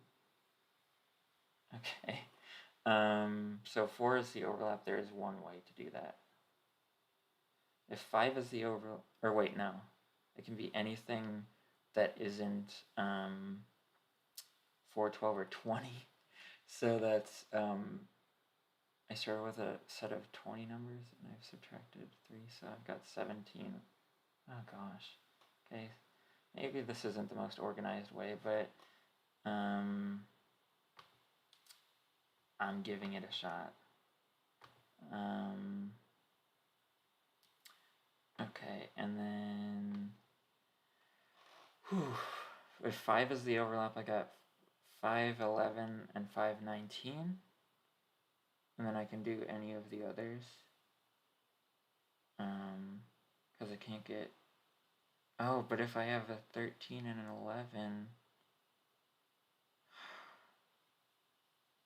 I really don't know. I guess I could do... I could do principle of inclusion exclusion. So I could do at least one overlap. And then at least 2 overlaps. At least 3 overlaps. Okay. Or no, I can't have 3 overlaps. At least 2 overlaps. Okay. So, okay, if 5 is an overlap, then I've got 519 and 511, and then the last thing can be anything that's one of the 17. So, the 17 remaining. So I've got 17 of those, and then if 6 is the overlap, I fit together 6, 18, and 6, 10. So I've got 17, 7, 9, 7, 17, 8, 16, and... Oh, I can't do 8. Okay, I can't do 8. So this is 17, 17, 0.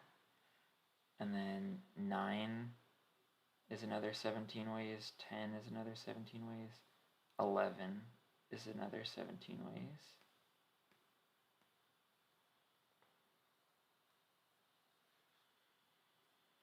No ways for 12 because I can't get a 12 from, or I can't get a 24 from that. 13 should be another 17 ways, then 14, 15. Those are all 17 ways. Okay. Okay, so I have 1, 2, 3, 4, 5, 6, 7, 8, 9, 10 ways of getting 17.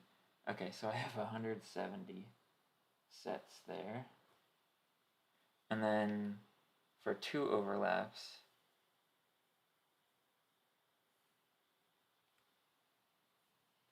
what is, wait a second. No, I can't have, what am I trying to count? I need to be careful because it's going to be easy to screw this up. Ugh. I'm not sure. Okay, maybe, no, don't. move that there. Maybe I'd have better luck with a geometry problem. I'm not sure.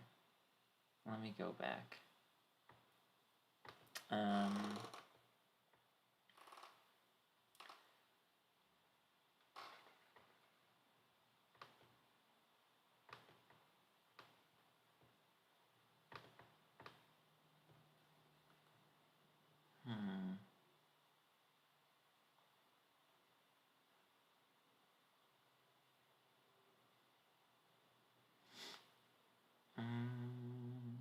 Okay, maybe I'll try this geometry one actually.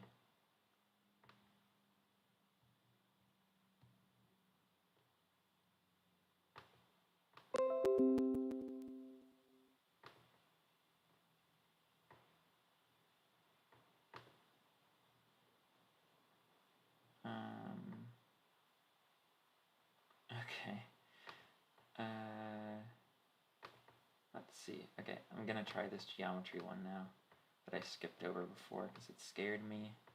But, you know, I've gone through all the problems that I'm confident with, so I might as well just try things now. Okay, so I've got an equal angular hexagon.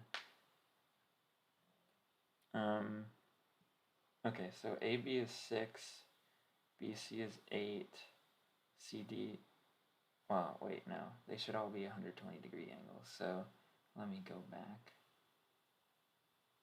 Okay, so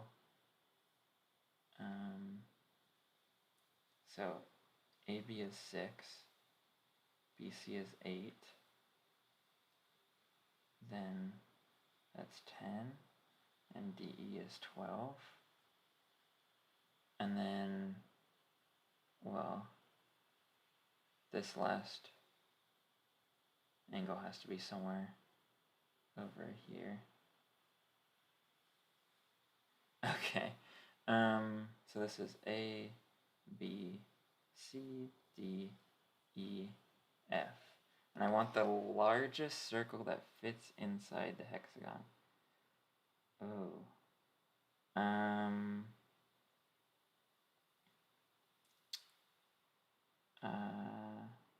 Well, ideally the largest circle is going to be tangent to all of these sides, but I'm not sure if that could even happen.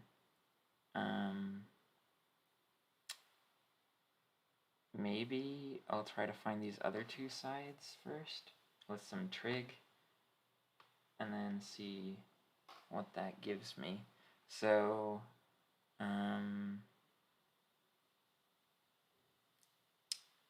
6 plus 12 is 8 plus 10. I don't know if that means anything. Or I could try to extend some of the sides. So I could have,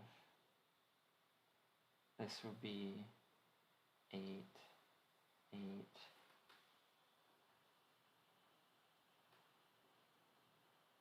This would be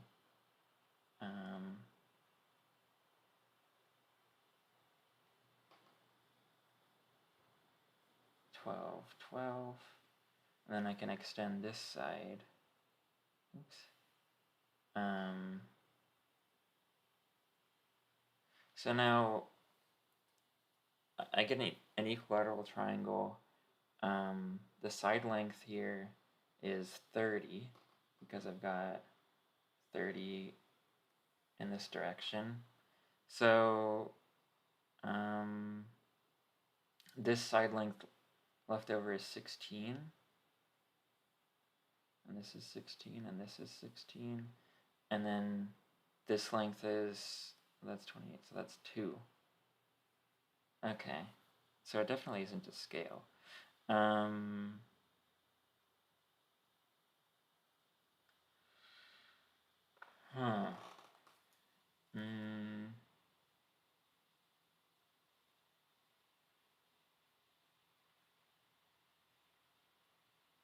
Is it possible to have a circle that's tangent to all of these? I don't know. I could try having it be tangent to 3 of the sides and see what that happens.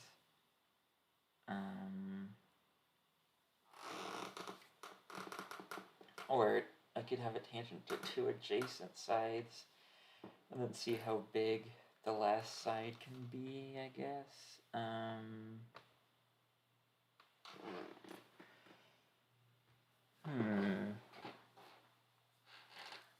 don't know. So 2 and 8, 6 and 12, 10 and 16, 10, 22, or 10, 18, 26. I mean, so I have an arithmetic progression.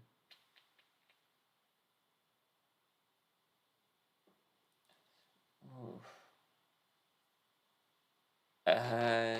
Wow. If it were a circle outside the hexagon, I think I could handle that. But a circle inside the hexagon is a different story.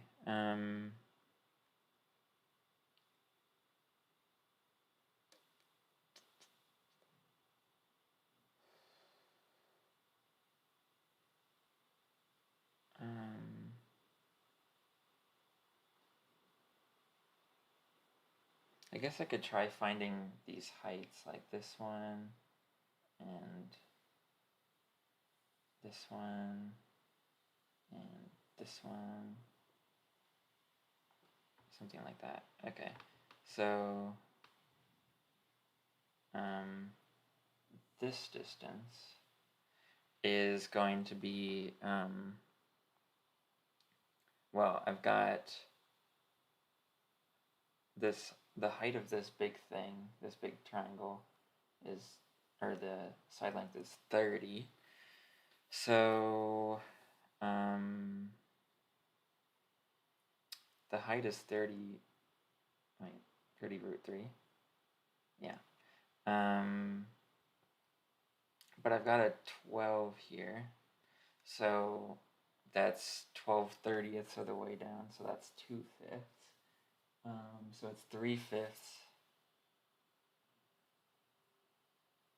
times 30 root 3. So that's 18 root 3. Okay, so that would give me a radius. I'm not sure that it would actually fit, but that would give me a radius of 9 root 3. So radius is 9 root 3. Okay, so that's a possibility. So that would give me 2. Oh wait, the diameter. No, I do want the diameter. So that would give me 3 times 324. So that would be 972.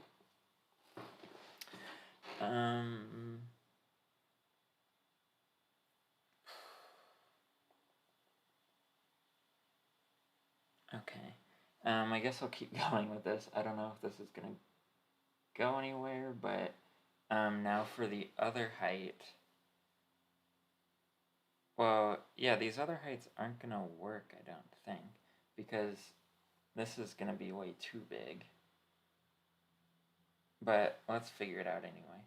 So I've got 30. So I'm tilting my head here. I'm 8/30ths of the way down. That's 2/15. Or wait, no, 4/15. So I've got so this side, this height is 4/15. So it's 11/15 times 30 root 3, which is 22 root 3. Okay, and then this last side, this is actually going to be the shortest one. So that's 16/30ths, which is 8/15ths of the way down. So that's so this length, this height here is 7/15ths. Is that right? 7/15ths times 30 root 3 equals 14 root 3. Okay, so maybe it's 14 root 3. I think I'm just going to go with that because I really don't know what else to try. And it should fit right in like that. So I'm going to say the diameter is 14 root 3. So this is going to be my diameter. And then d squared equals 196 times 3, which is just under 600. It's 588.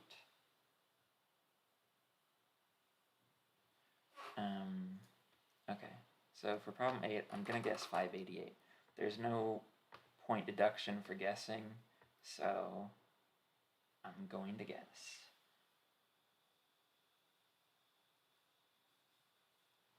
Okay, skip that one. I think I've answered 9 questions now. Or wait, no. I think I've answered 10. Yeah, okay. So if I got all those right, yay. If not, oh, don't know how I zoomed in so fast there. Okay, so I've got a few counting problems left and a few geometry problems. I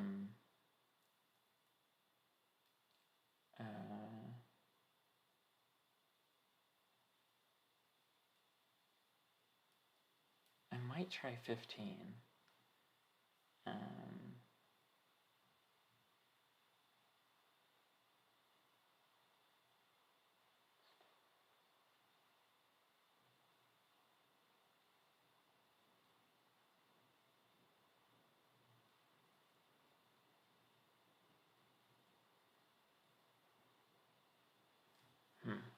Okay. Yeah, I mean, I'm pretty sure cyclic quadrilaterals, the lengths always determine the area, no matter what order they're in. Yeah, that makes sense because they cut off the same pieces of arc. Okay.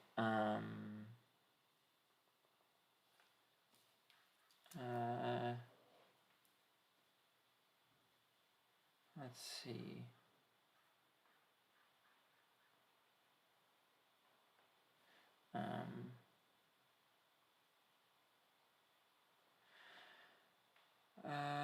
I guess I'll go back to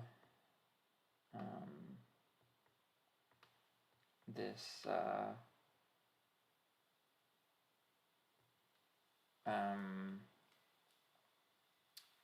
this one. One second, I'm just writing something down.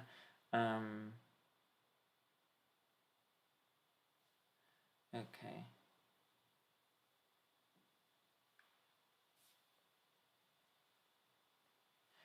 Okay. So the frog, or no, it's a bug. Okay, a bug starts at A and walks from one labeled point to an adjacent labeled point. Along the inner circle, the bug can only go counterclockwise. So, wait, no, that's clockwise. Oops. I guess it's just alphabetical order. So this way, this way, this way, this way, this way. And along the outer circle, the bug only walks in a clockwise way. So F, G, H, I, J. Okay. A, J, A, B, C. I'm just going through the example they give. H, I, J, A. Yeah. Okay. N is the number of paths with 15 steps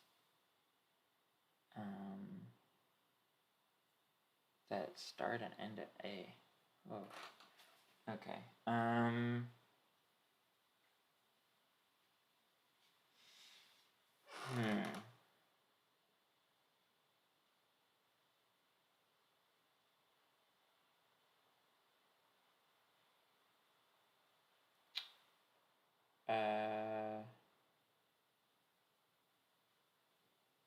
I guess I could try small numbers and see if I can spot a pattern.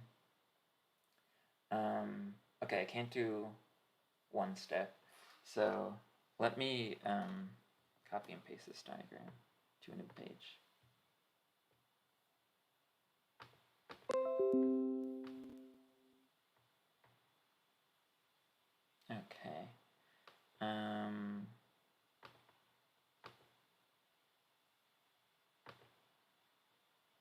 So,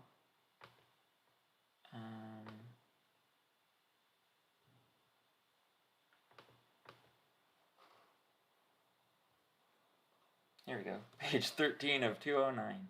Okay, so I want, let me move this up, and I'm going to make it bigger.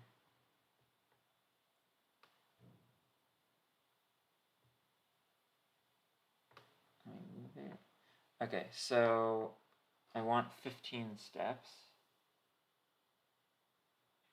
15 steps from A to A. So I want the number of paths satisfying that. Yeah. Okay.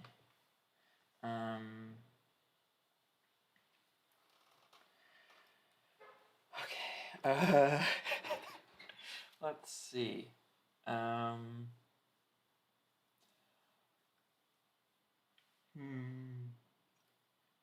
Okay, so if I take 2 steps, I have to go AJA.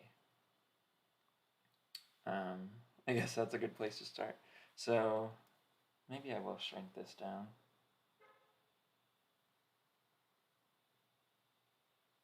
Come on. Select, please. Okay. Oh well.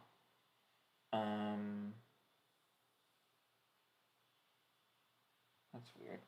Oh, here we go. Now I can shrink it. Oh. I really don't need it to be that big, actually. Okay, so I guess I'll make a table. So steps and paths. Okay, so if 1 step, 0 paths.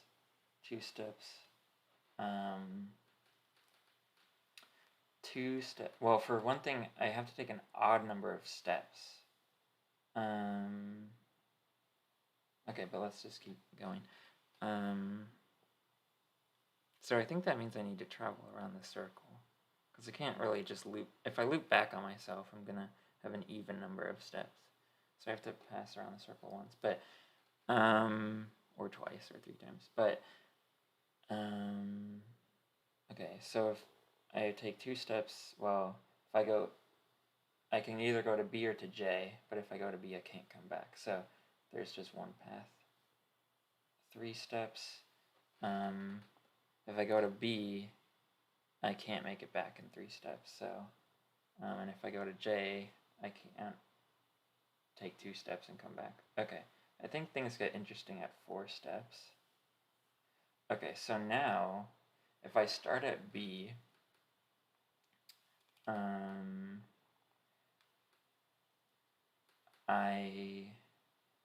maybe I need to draw a graph of the possibilities or something. A goes to B. I mean, I guess I do kind of have a graph already, a directed graph.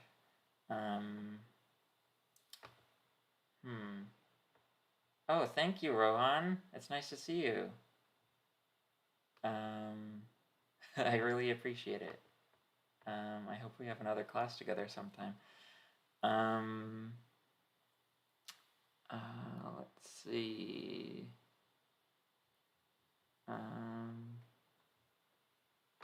Yeah, this is a bit, this is a step above math counts for sure.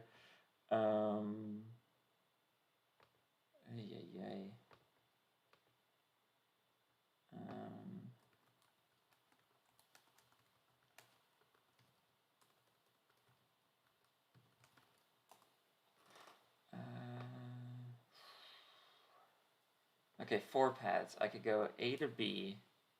I can't make it all the way around the inner circle, so I go A to B to I to J, and then back.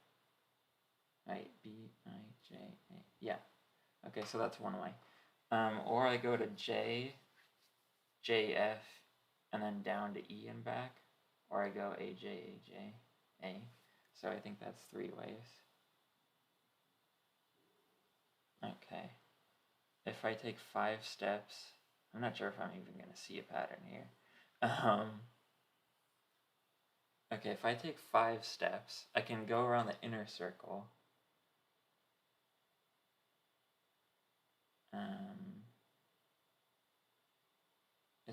That might be my only option, actually. Because if I go to B, and then I come back through I, that's 4 steps, and then I'm in trouble because I need to take 1 more step. If I go to C and then come back, then that's 1, 2, 3, 4, 5, 6 steps. If I go to J and then back through F and E, that I still have 1 step left, and then I can't go to G. Okay, so it's just one way for 5 steps, actually.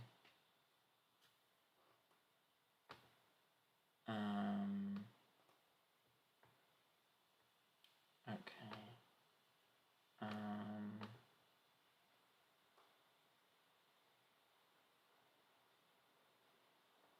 Let's see. Okay. Okay, for those who just joined, I'm trying to count.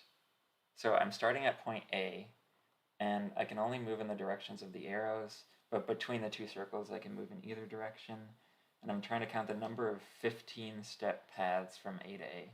So I'm starting with some small examples here, and hoping that I'm going to find a pattern. So for 5 steps, my only choice is to go around the inner circle, because otherwise I take an even number of steps, and that's bad. So maybe I can work my way up to 15 steps now. So that's 15 is an odd number. So the only loops that have an odd number of edges are the inner and outer circles. So I have to do those an odd number of times. So I guess that gives me some casework. So I could do inner circle once, or 3 times, or outer circle once or 3 times. Okay, if I do the inner circle once, then I need the number of 10-step paths through A. Oof.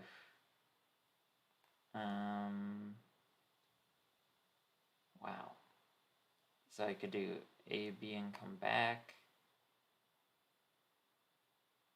I could count the number of 10-step paths that don't go back through A, which would be easier. And then if it does go back through A, split it into multiple paths.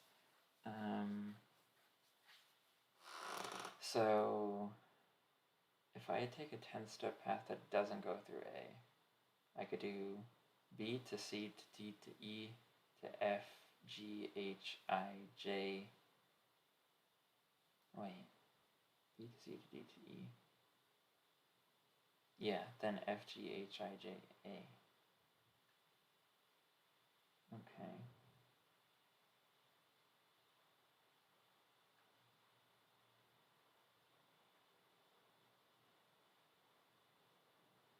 Okay, or I could do B to I. Oh gosh. A to J to. Wow. Let's see. I'll just copy and paste the problem statement up here for those who haven't seen it. Okay, so it's this big mess.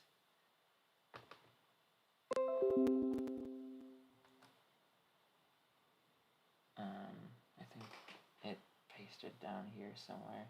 Yeah. Okay. So let me move this up. Okay. So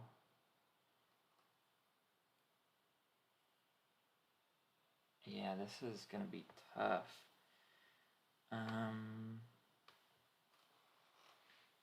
Okay, so I know I have to go around the circles an odd number of times. There's only one way to do a 5-step path, which is to stay in the inner circle.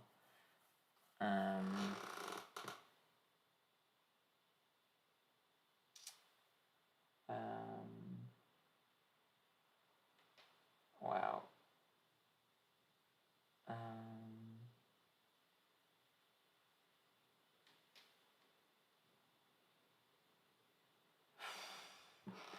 Okay, let me... I might have to stop soon because I'm getting to a point where I don't know if I can solve any of the rest.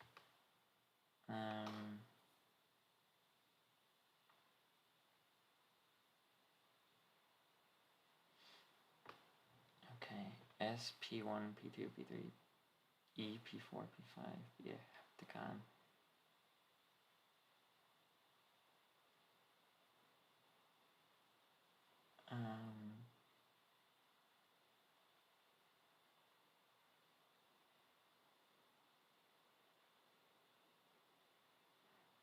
Okay, I think I might be able to do 14 actually. It looks like a recursion problem. So, and recursions are algebra. So, let's see if I can do that one. I mean, I'm already pretty happy with how I've done so far. I think I've answered 10 problems and I was pretty confident on 8 or 9 of them. So, let's see. Okay. So first I'm going to draw a picture, of course. So I've got, maybe I should have E be at the top, because that's the point I'm really interested in. So I've got P4, P5, P1, S, P1, P2, P3. Okay, that is a horrible looking. I mean, it doesn't matter what the shape of it is, but P4, P5, P6, S, P4, or wait a second, P4, P5, ugh, there is no P6.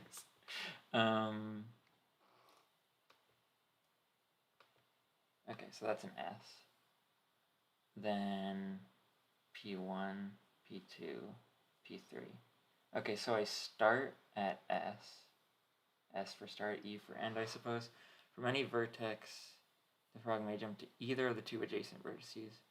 When it reaches the vertex E, it stops.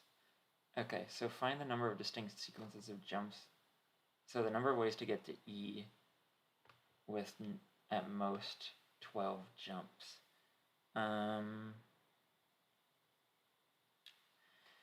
Yeah.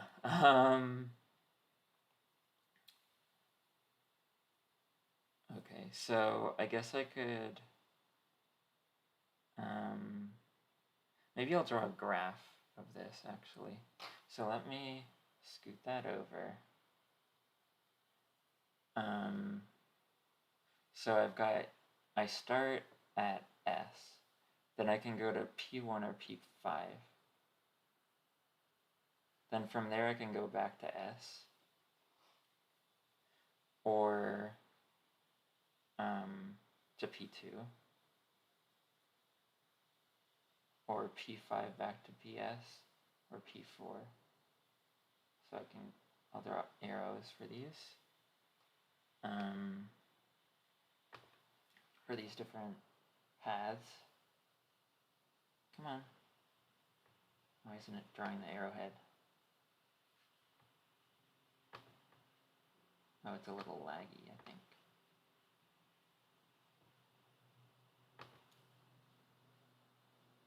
Okay, oh, that's weird, it was doing the line setting. Okay, well that's fine. Okay, so P5 to P4 I can do.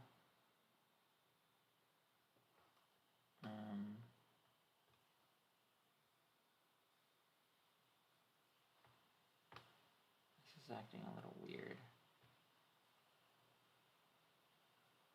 Why is that there? Okay, whatever. Okay, so then P2, I can go back to P1 or down to P3. And here I can go back to P5 or down to E, which is where I really want. Okay, so let me erase. Okay, so, and then finally for P2 on this side, I have P1 and I could go back up or I could go to E. So I want the number of paths starting at S and working down to E with at most 12 steps. So,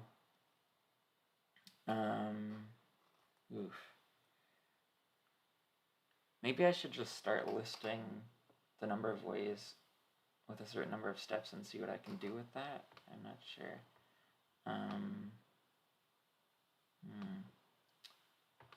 Okay.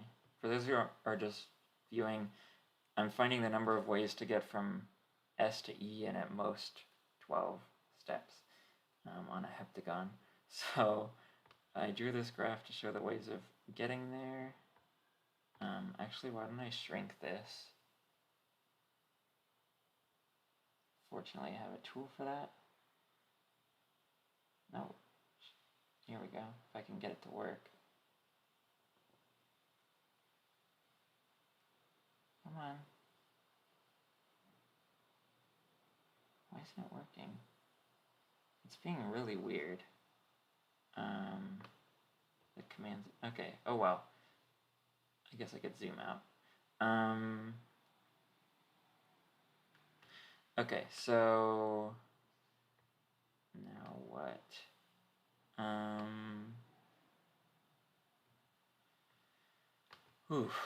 Okay, so let me look at the steps and the number of paths for each, I suppose.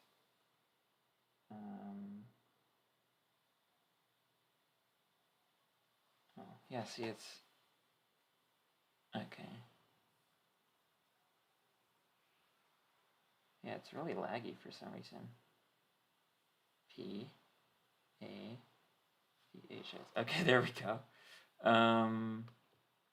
Okay, so the least number of steps I can take is 3. From S to P5 to P4 to E. So maybe I'll box these because they're important. Okay, so I could take 3 steps and there's 1 path. Okay, good. And once I get to E, I'm stuck there, so I can't go through E multiple times.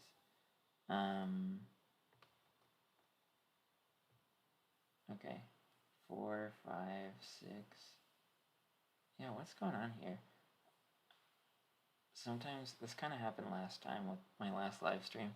After a certain amount of time, it just kind of, the program just kind of freaked out. Okay, so if I want to take 4 steps, I have to go P1, P2, or sorry, oh, this should be P3 here.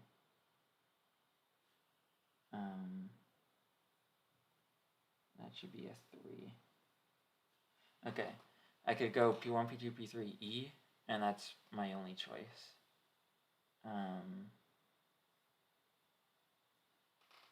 Okay, if I want to take 5 steps, then on the right side, I could go up at one point and then loop. Or on the left, I can't do anything because a loop adds at least 2. It adds an even number of steps. So I need these, I need SP5, P4, E. That's 3 steps, plus a loop. So the loops can be S to P1 and back, S to P5 and back, or P5 to P1 and back. So that's 3 steps. Okay.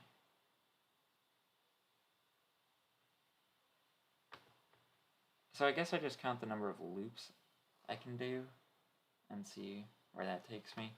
Okay, so, 4 steps was just one way. Because I had to go P1, P2, P3, E. 5 steps is 3 ways, because there are 3 possible loops I can take. 6 steps. Okay, so I need to go P1, P2, P3, E plus a loop. So I could have S to P1 and back, or sorry, S to P5 and back, S to P1 and back, P1 to P2 and back, or P2 to P3 and back. Okay, so that's 4 paths. Okay, this is getting a little tedious, but the pattern, this may actually work for building our way up to the full thing. So I got 4 steps here. Oops, I don't know why I did that in yellow. 4 steps there. Okay, now for 7. Okay, 7 steps. I guess I'll continue it. Oops. Continue it here. 8, 9. Okay, 7 steps. I have to go down the right, and then I have 2 loops. So I could do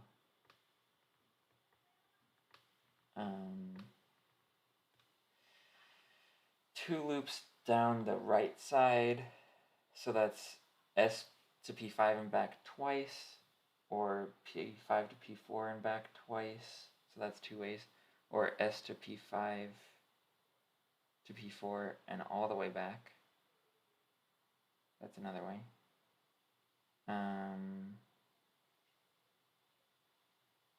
Or S to P5 and back, and then down to P4 and back.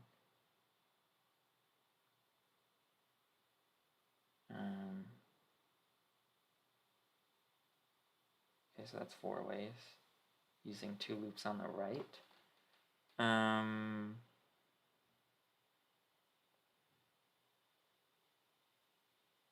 Maybe I should give these loops names or something. That seems like it might be helpful. So let me give these, I'll do it in blue, I guess. So let's call this loop A. Come on.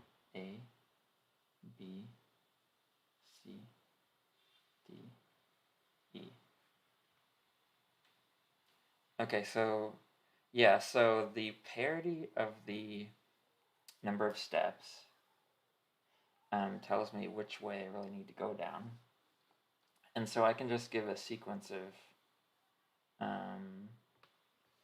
of letters for these.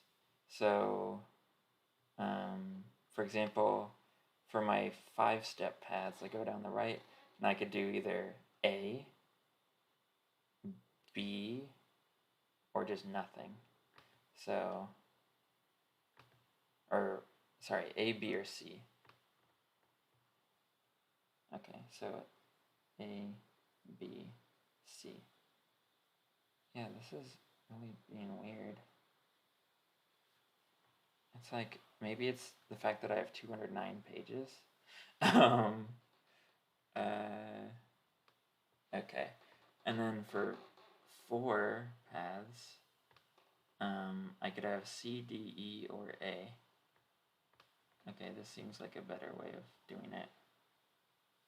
A, C, D, E. Come on. It's really laggy. Okay, A, C, D, or E. Okay, now for 7 paths. Okay, so I go down the right, but I have 2 extra loops to get through. So I could do C, D. Okay. C, D. Maybe I should organize them alphabetically. That could be helpful. So if I start with A, I need 1 more loop. So I could do AA. I could do AB.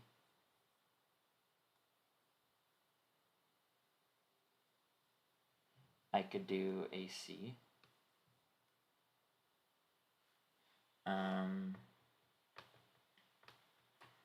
I could do, I can't do anything else that starts with A. I can't make it all the way down to D.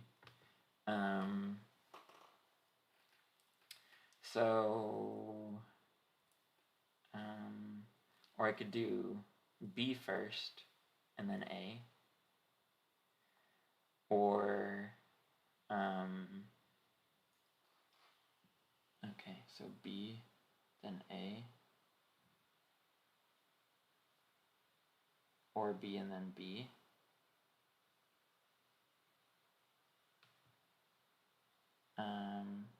That's it for B. I could do C and then C, or C and then D. I think that's it for B. Yeah. Okay. Because if I go down to B, and then I try to go back up, I mean, I'm at P5, and then I either have to take A or I'm done. Okay, so 1, 1, 3, 4. Maybe there's a recursion here. I guess I'm just gonna start listing out small cases and see what I get. Okay, 7. B. Yeah, B A B B. C C. Or no, I want to do it alphabetically. Can I do C A? Yes, I can. I can do C B.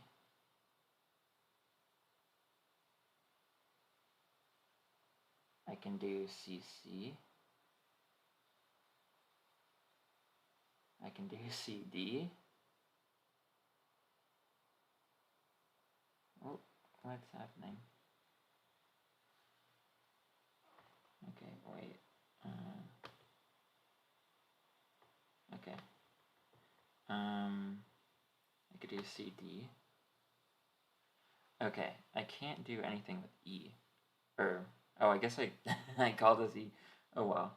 Not E for and E for that loop E. And then I could do D, E.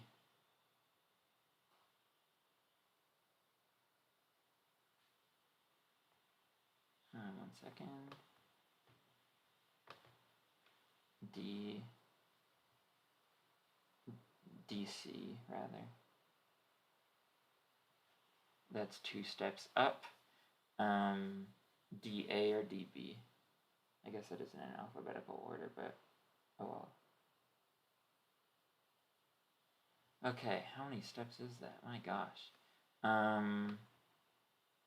That's 1, 2, 3, 4, 5, 6, 7. 12. Okay. So I guess I'll write them here. 1, 1.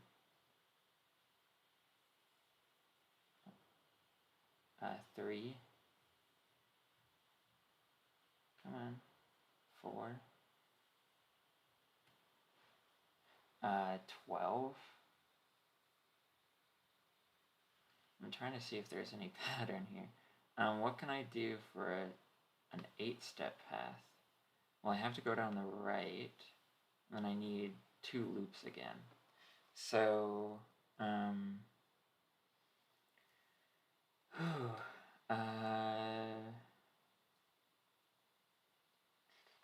I've got about 15 minutes left, so I'm just gonna see if this goes anywhere, and if not, then I'm gonna call it. Let's see. Okay.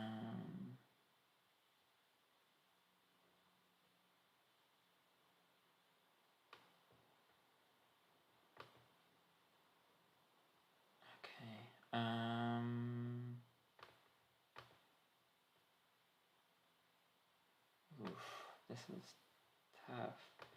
I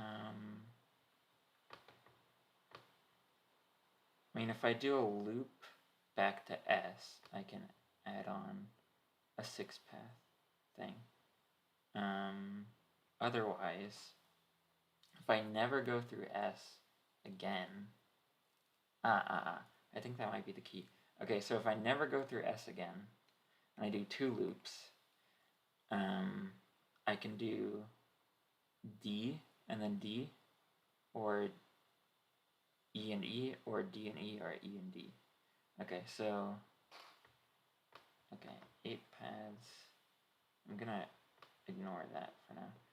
Let me copy and paste this diagram down here.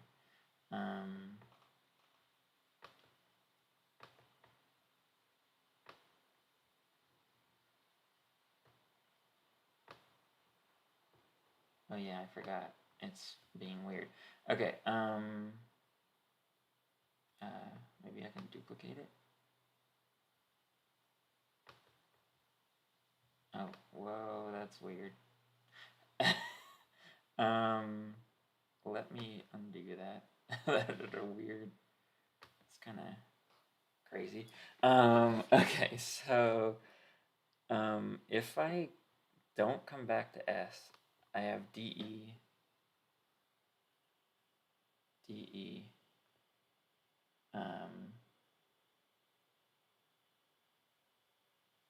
wow, it's a good thing it's almost over, because this is getting difficult to work with. DD, EE, or ED. Wow, it's really going crazy. Okay. E, D. Okay, so 4 ways without going through S. If I do go through S after 1 loop, then that loop had to be C. So then I have C, and then there were 4 6-step paths. Okay, so plus 4 ways if I go through C. If I go through A, that's another 4 steps.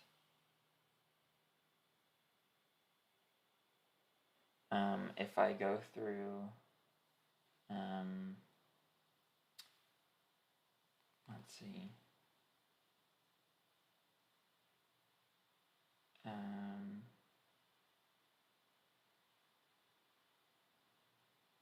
yeah, okay, or if I come back, I could come back to S after 2 loops, and then just go straight down to E. So I could have, but I don't want to come back to S after 1 step, because then I'd be double counting. So I'd go down to D, then back up to C, or down to B, and then back up to A. So that's 2 possibilities, and then each of those has 1 way to get from S to E for the last 4 steps. Okay, so plus 2. So I have 14 paths. Okay, I'm trying to see what the pattern is here, but maybe I can just keep going with this idea. I mean, I have time. So, yeah, let me try doing that. Okay, 9 steps. So I do 3 loops now. I can go, if I come back to S after 1 loop,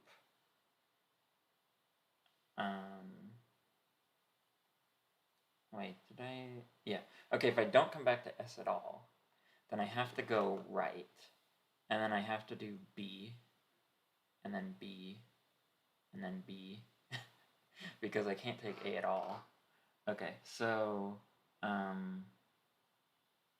let me, how should I do this? Let me erase, I'm actually going to erase the whole original diagram. If it'll let me, that is. Oh, there we go, it's just really delayed. Okay. Come on. Wow. This is rough. Okay. So I could have 3 B's, or I come back to S at some point. So I could have, will that work? No. No. Okay, what if I select it? Ah, there we go. Delete. Okay, that pretty much worked. Okay. So I could have BBB.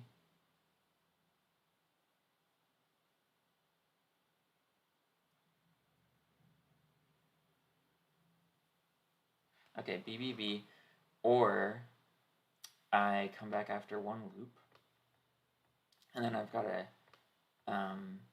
7-step path, so that's 12.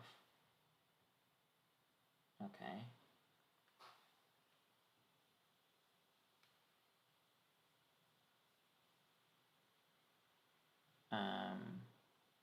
Plus, I could come back after 2 loops, so that's that's BA. That's the only way of doing it, because otherwise I'd do A first and then I come back to S. So I could do 2 loops, so BA, and then there are 5 steps left, and there were 3 ways of doing that, I think. Yeah, okay. 12 plus 3. Or I could do 3 loops before coming back to S, so that's BBA, and then 3 steps left. Okay, so that's 1 plus 12, that's 13, 17 paths. Okay, I think this could work. I just have to hurry up a little bit because I only have a few minutes. Okay. Okay, so now for 10 ways, 10 steps, I need 4 loops.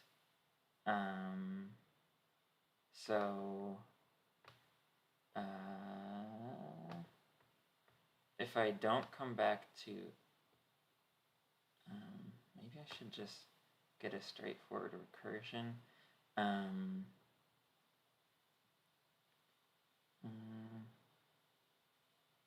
Yeah, why don't I do that? So if sk is the number of steps,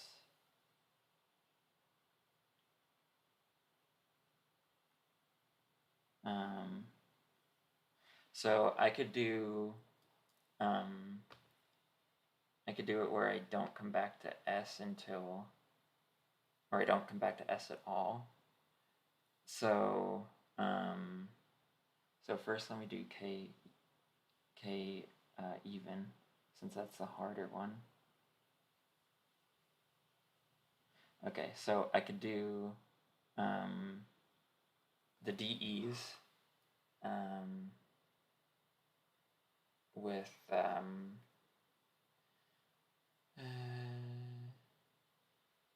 or no, why don't I do S2k plus 1 just to make it, or 2k plus 3, I don't know.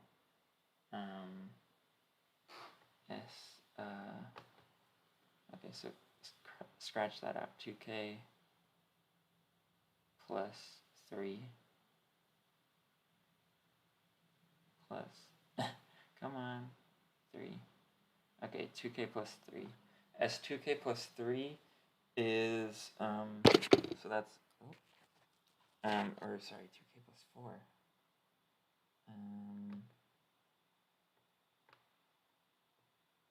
Okay, maybe I won't do that. That's, even writing it is taking a while.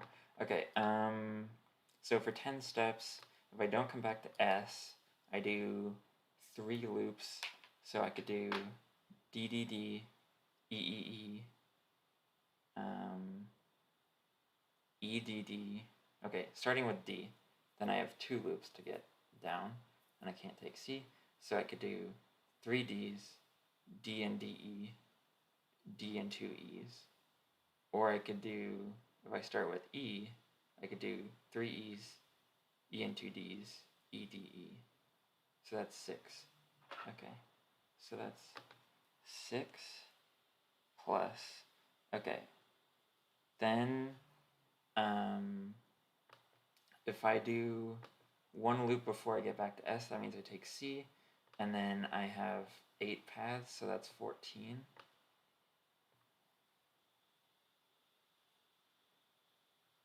Plus 14 plus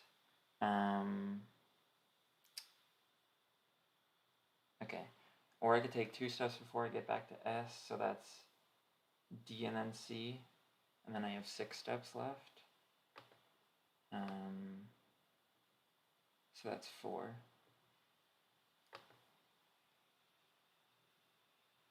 Or I could take 3 steps, so that's either GDC or EDC, so that's 2, and then I just go straight down.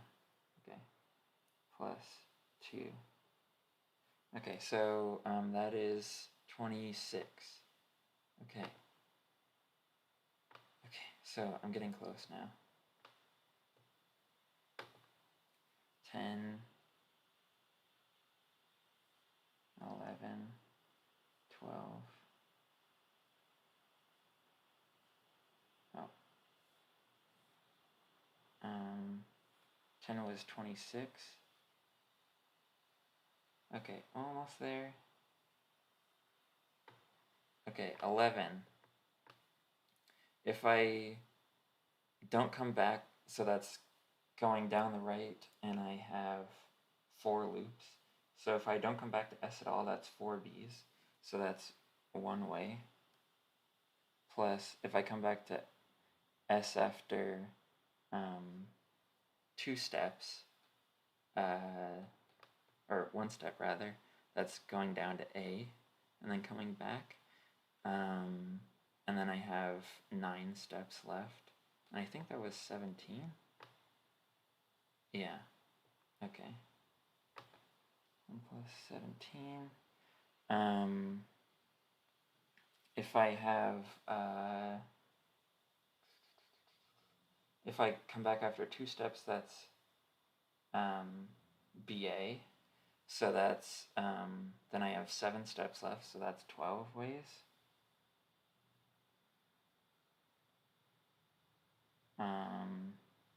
If I come back after 2, wait, I just did BA. BBA is 3 steps. And then I have 5 left. Okay, so that's 3 ways, and then I could do 4 B's, or 3 B's and an A. So that's 3 plus 1. Okay. So it's really just 1 plus the sum of all the previous things.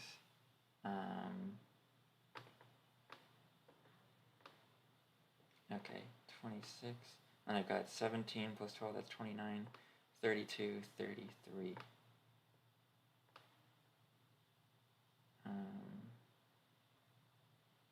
Wait, no. 3 plus, that's 4, 16, 33. Wait, what am I doing around here? Oh, plus 1, yeah. Okay, so it's 34. Okay. Almost done. Last number. Okay, and then for 12, I get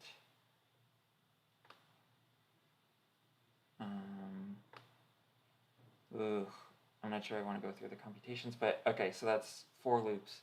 If I don't come back to S at all, it's D's and E's only. So that's 4 D's, 3 D's and an E. So D, D, D, E, D, D, E, E. Wait, D, D, D. I could do D, D, D, E, D, E, D, D, D, D. Okay, that's 3 plus, if I use E twice, I could do D, D, E, E. I could do,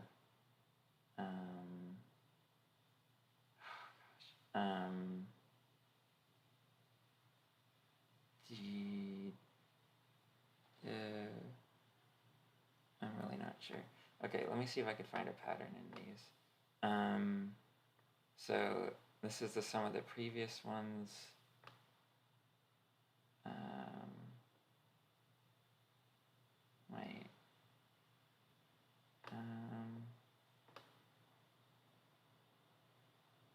Yeah, 4 is that plus 9. Okay, yeah, I'm gonna have to call it. I don't know what the answer is. I'll just say 190. 2. I don't know. I'm just gonna guess on that one. Okay. Okay. Sorry, that was an alarm. So my time's up. 192. Okay, let's see how many I got right. Okay.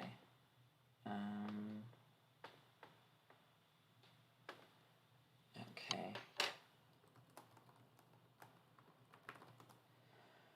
Okay. I'm nervous. Not that it really counts for anything, but here we go. Okay, 600 for the first one. Let me scroll back up. 600, yes, 925, then 71. Oh. Oh, this is 157.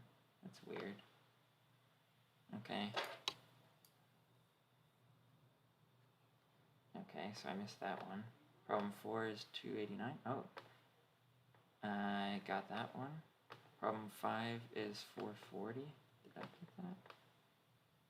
What? Oh, I messed that up too.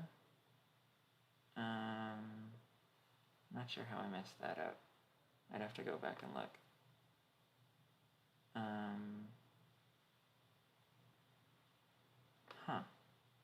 Oh, wait. No, I skipped that one. Okay. 289, then 189, and then 440. Oh, problem 6 is 440? Huh.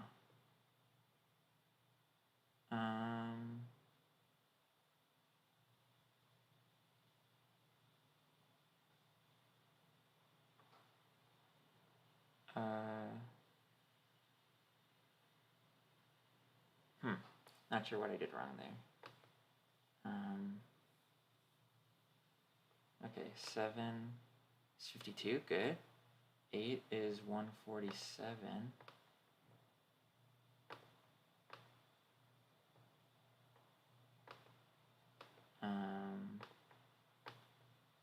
No, I missed that. 147. Yeah, so D would be 7 root 3. Interesting. I don't know how to get that. Okay, and then I skipped those. 11 should be 195, I hope. Yes, and then 12 is 683. Okay, so I did get those. Oh, and 14, what's 14? 351, okay. I wasn't close at all. Okay, so 1, 2, 3, 4, 5, 6, 7. Oof. Okay, so I made some stupid mistakes, but 7 isn't all that bad. I'd like to maybe try this again if people want to see this. Maybe next time I'll leave some more time at the end to check my answers before I mean, make sure that my methods are right and that I didn't make any silly mistakes.